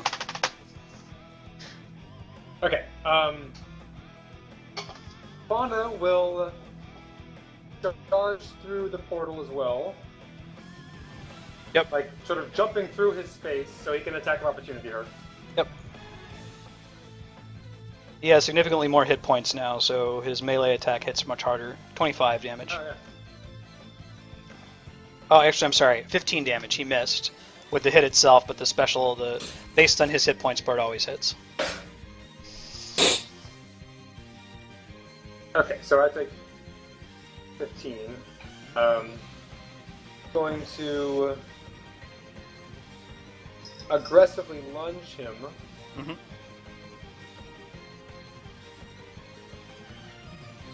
Falls. I missed him though, so I'm going to headbutt him. Cool. Sweet. Do you enter the square vacated by the foe? Sure, why not? And then as a minor action, I'm going to use the rust monster whistle to summon some rust bugs around him. Shit, okay, let me find those. It's your turn, Patrick. While you're looking around, what's Lucian doing? He's trying to crawl toward Wrath to help with the fight. So he should have a little bit more hit points than he has right now. So he's trying to help you. You can inspire him to attack if you want. Yeah. I'm gonna move down here.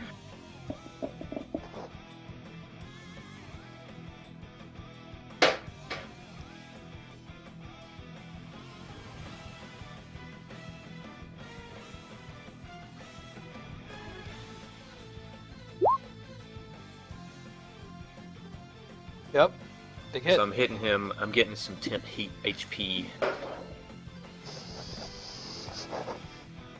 And then I'm actually gonna... Inspiring Word Lucian, just so he's a little bit better than he is now. So whatever his surge is. Yep. Done. Ishka, it's your turn. Yeah, oh, hold on. Yeah, I will go through the portal. Mm-hmm. And I guess come out here-ish, yes? Yep. And then I will step up. Oh god. Sorry. Was having some issues. And then I will step up and... Where is it? Where is it? I will... Quills. And I will spend a spear point to make that hit. Okay. You have depleted his temporary hit points. And that's me. Okay. It's Wrath's turn. He goes ahead and gets his action point. He does one more heal. So everyone within range now can get must spend a healing surge. Lucian will get some back. Ground is covered in twinkling blue healing energy. Then he uses his portal again.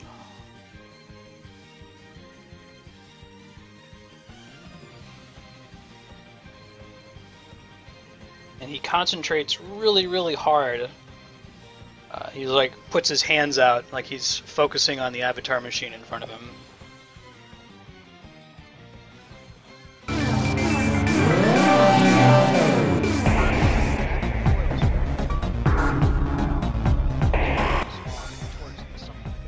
Oh man, don't do that again. There we go. Alright. He opens a huge portal in front of him. As he opens it, like, green winds come flying through it. You can kind of view what's coming through the portal. Let me turn the music down a little bit more.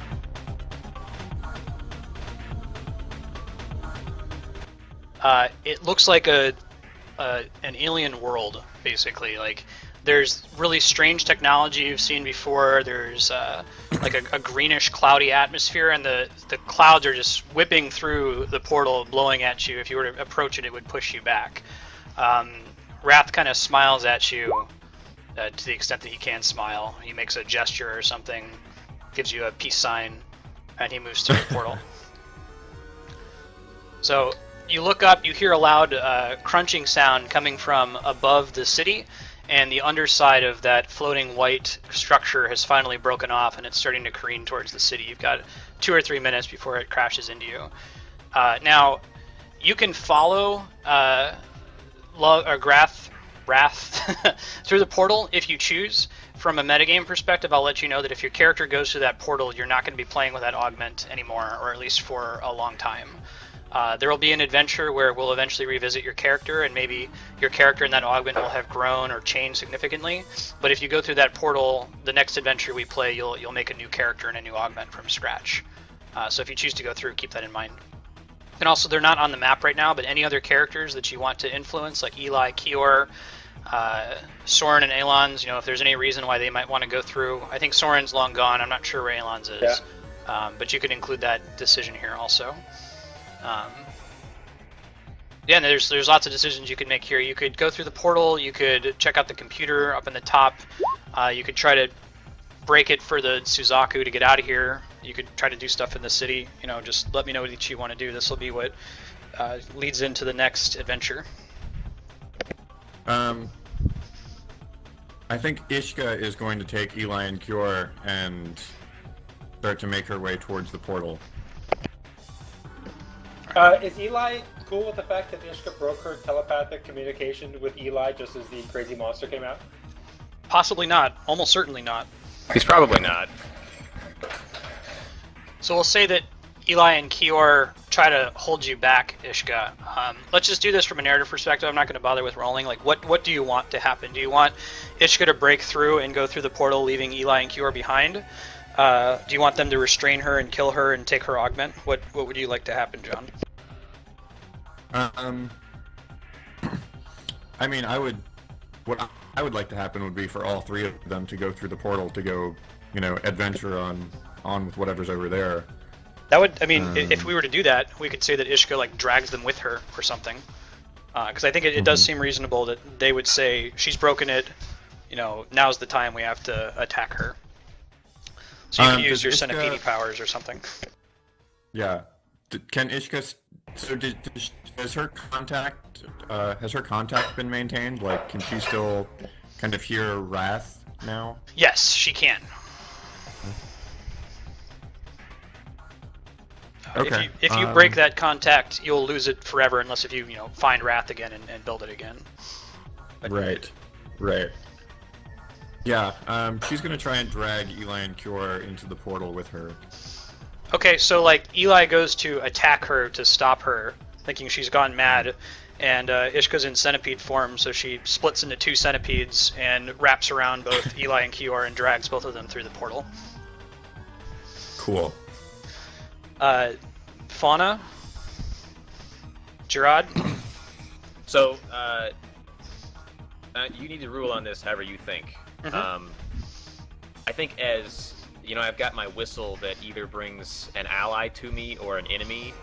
And I don't know if love is still in there or if wrath is just an enemy, but I think Gerad would have used it to try to pull him back from the portal, and accepting the fact that potentially it would just bring Gerad into the portal. Like, maybe he's too strong and he gets pulled instead of the Vardaskar getting pulled. Okay, But either way, yeah, go ahead. Gerad is sticking with the Vardaskar. He feels very bad about what he just allowed happen to love and is going to right it before he does anything else. Okay. Or die trying.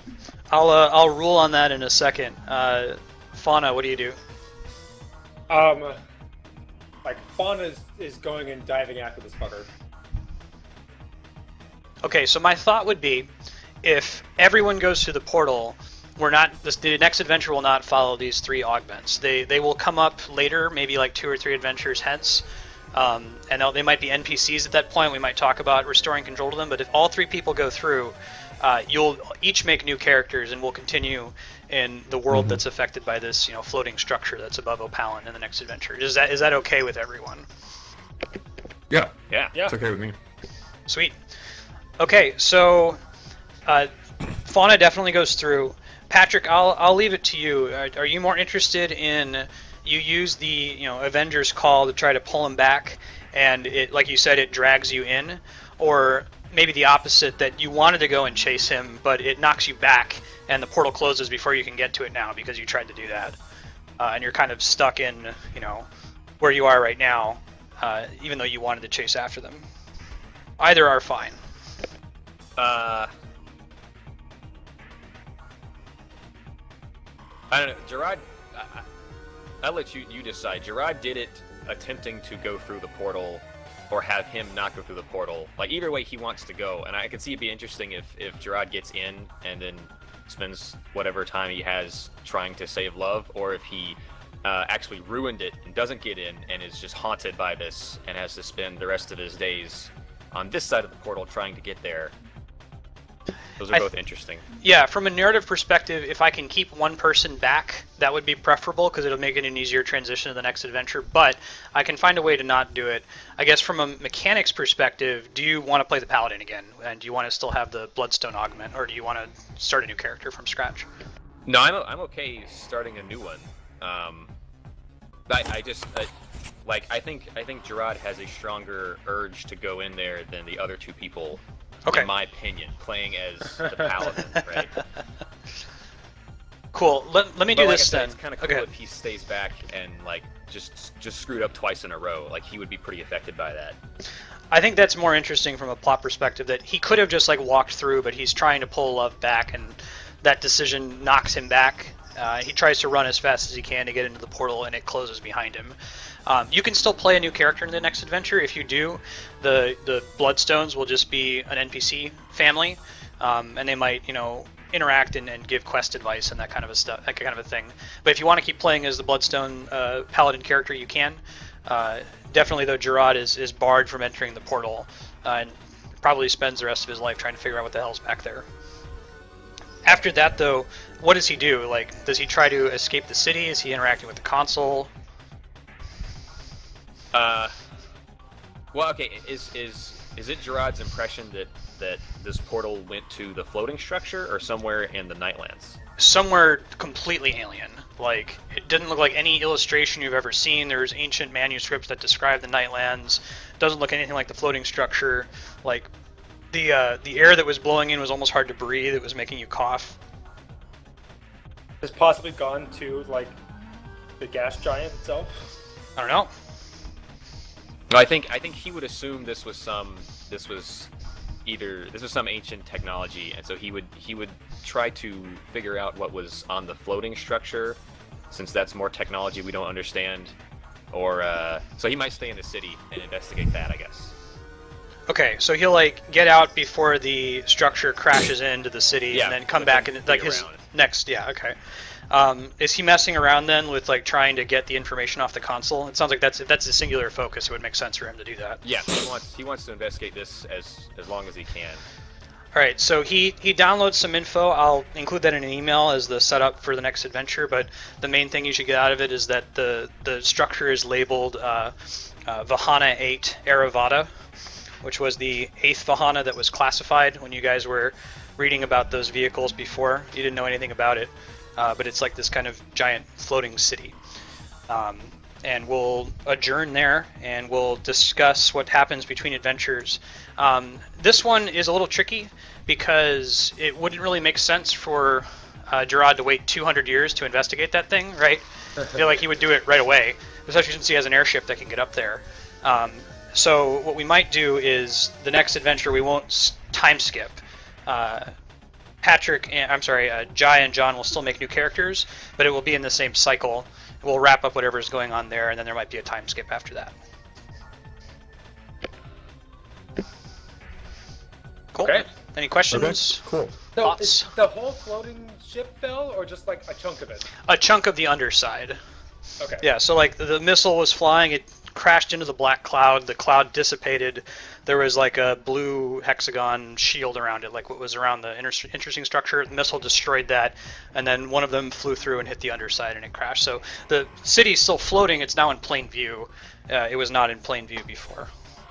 And it might help, let me replay I'm not going to play the music, but I'll just do the text that Curiosity said in the Beacon broadcast. I'll send that out in L2.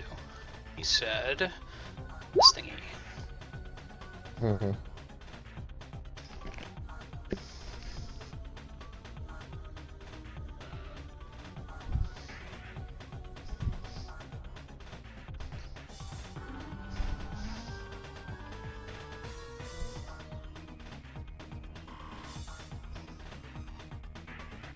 I'll hold on for a little bit. A lot of crazy shit happened in this one, so if you have any other questions or thoughts about where you want your characters to go, we can talk about it before we wrap up today. What was that, Dylan? You kind of broke up.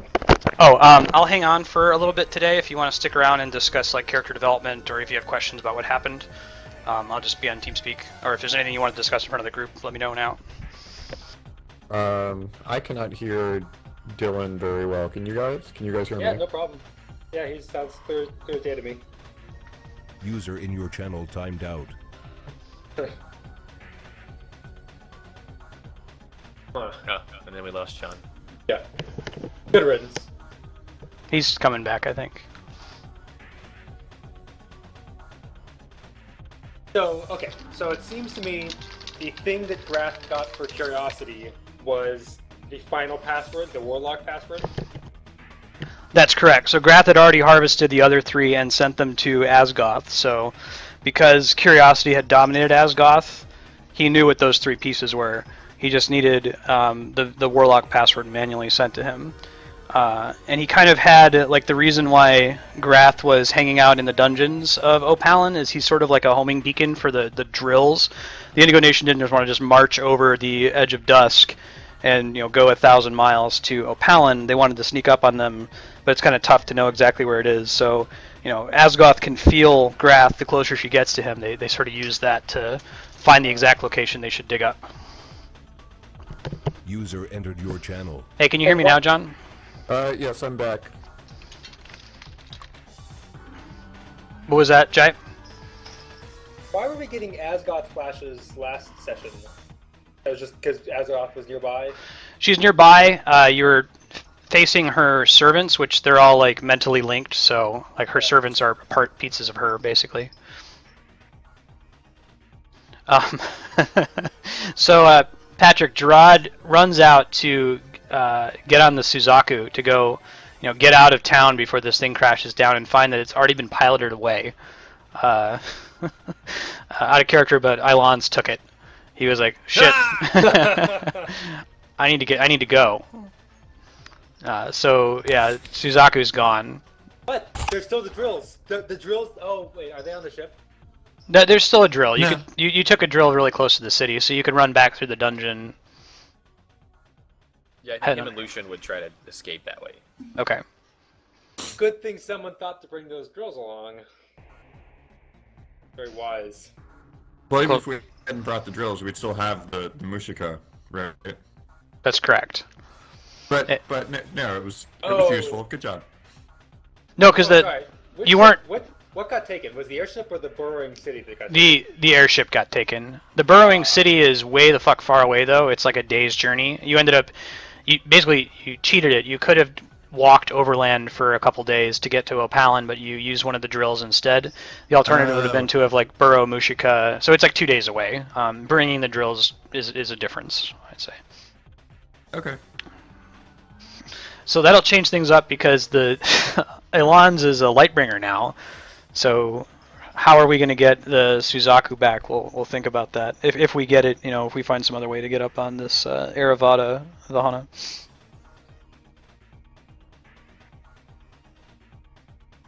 Why did Curiosity... Okay, so I was expecting the missiles to like blow up the city, which I think we were all thinking, but then like you said last minute it blew up the cloud instead. Like, what's the point? Oh, the point was mainly just to take down the shields on this thing? Yeah, so you're going to learn more about what the hell that thing is, other than that it's a city that was supposed to be one of the vehicles of the gods. You might be able to guess some of it from the text I put in the Roll20 from his broadcast. Yeah. But yeah, so if that thing has been around, whatever the cloud was, for such a really, really long time, it only just became visible in the air. We only just now see a big black cloud. So if there's something that's been floating up there, it's either been floating on the Nightlands or it's been cloaked in a way similar to the interesting structure. Yeah.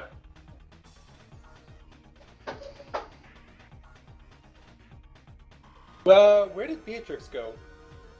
She's gone. Nowhere to be seen. She has the Dragonborn monstrous augment and no memory cube, so we'll see what that does to Orangian society. Yeah, so like Soren is down there, presumably not getting crushed, and then trying to like lead rescue, cleanup, safety efforts, being wise and benevolent. You know, given that Soren has that goal and Beatrix is gone, I would be totally down with Soren being the new like Orangian king, basically. Whether it's dictator or yeah. Oh, like philosopher king. Philosopher king. There you go. He seizes control.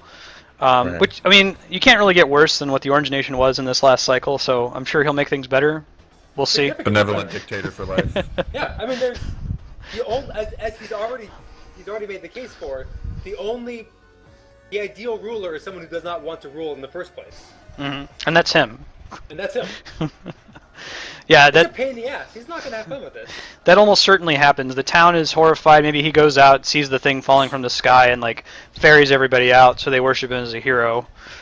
and he's like, I don't know if you want to do like a Kim Jong Un, like Kim Il Sung, the eternal leader. No.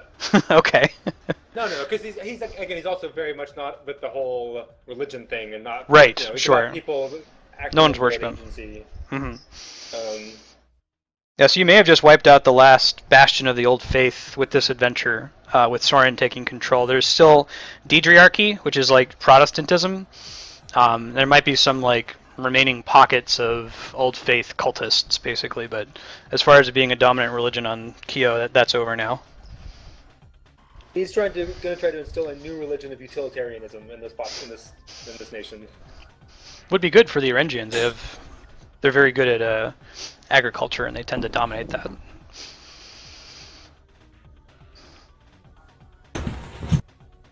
So, John, do you have a sense of where you want Ailonz to take the Suzaku, or you want to talk about that off the line? Yeah, I'll think about it a little bit, and then maybe send something out over the email thread. Cool. Patrick, did you have anything else? I'm just curious, if we had figured out what was going on, could we have prevented Grath from becoming Wrath? I think that was too sweet to have not railroaded into happening. So yeah. I mean, John figured it out right before it happened. I whispered him that he was like, I'm communing with Grath now. Does he allow it? And he's like, yes, he does. And he just sends you a picture of love. So he knew about 10 seconds before it was officially revealed. That was a situation where Grath kind of evolved as just totally zoomed out, not in universe. Grath kind of evolved as a really good villain for you guys to have because John actually betrayed you, and that was actually frustrating. So, any other villains I had planned, Grath is way cooler. We'll use him for now. Big bad. And once again, we wanted to kill him, which played right into his plan. Mm-hmm. We should have just wrestled him to the ground and taken him out of there. They're slap on the wrist. No cookies tonight.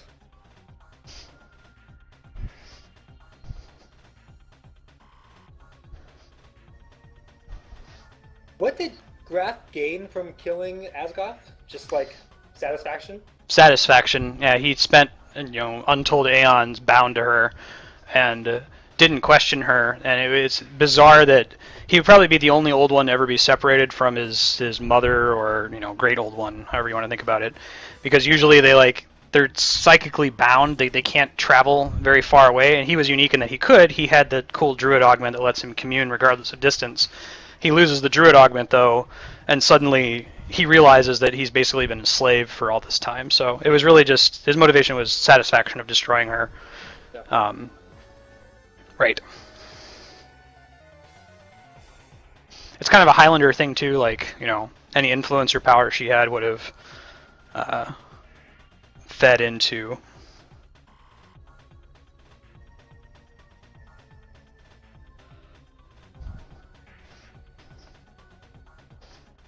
When you had the Grath transformation, did you slow that song down on purpose? Yes, that's. I'll put that up. So in the future, I just thought about this. That if you guys clicked in the jukebox and said, "Oh, Marstead too. I wonder what else is on his song." Don't ever do that. Click on the direct link, but don't look at the profile because it has all kinds of stuff that I have queued up for upcoming adventures. So I worried oh man, they may have clicked on it and totally had that whole thing spoiled because I didn't say anything about doing that. But yeah, I audio mixed it, so the reason I had the lobby sequence today with that song playing is so you could get it in your head and know that it was slowed down when it came back in. I'll upload it. It's Wicked Flight from Bravely Default, but it's been the Vardaskar's Playground song in this game. Anytime that they're fighting, it happened when Pride fought Sorrow and Pride was first born in the sewers. Yeah.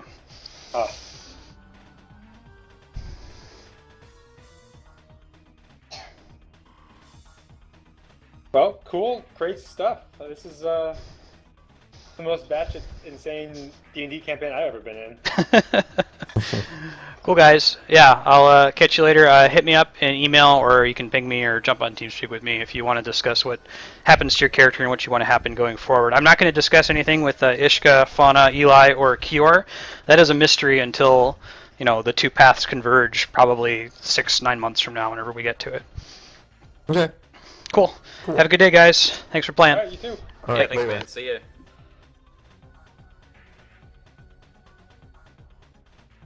Disconnected.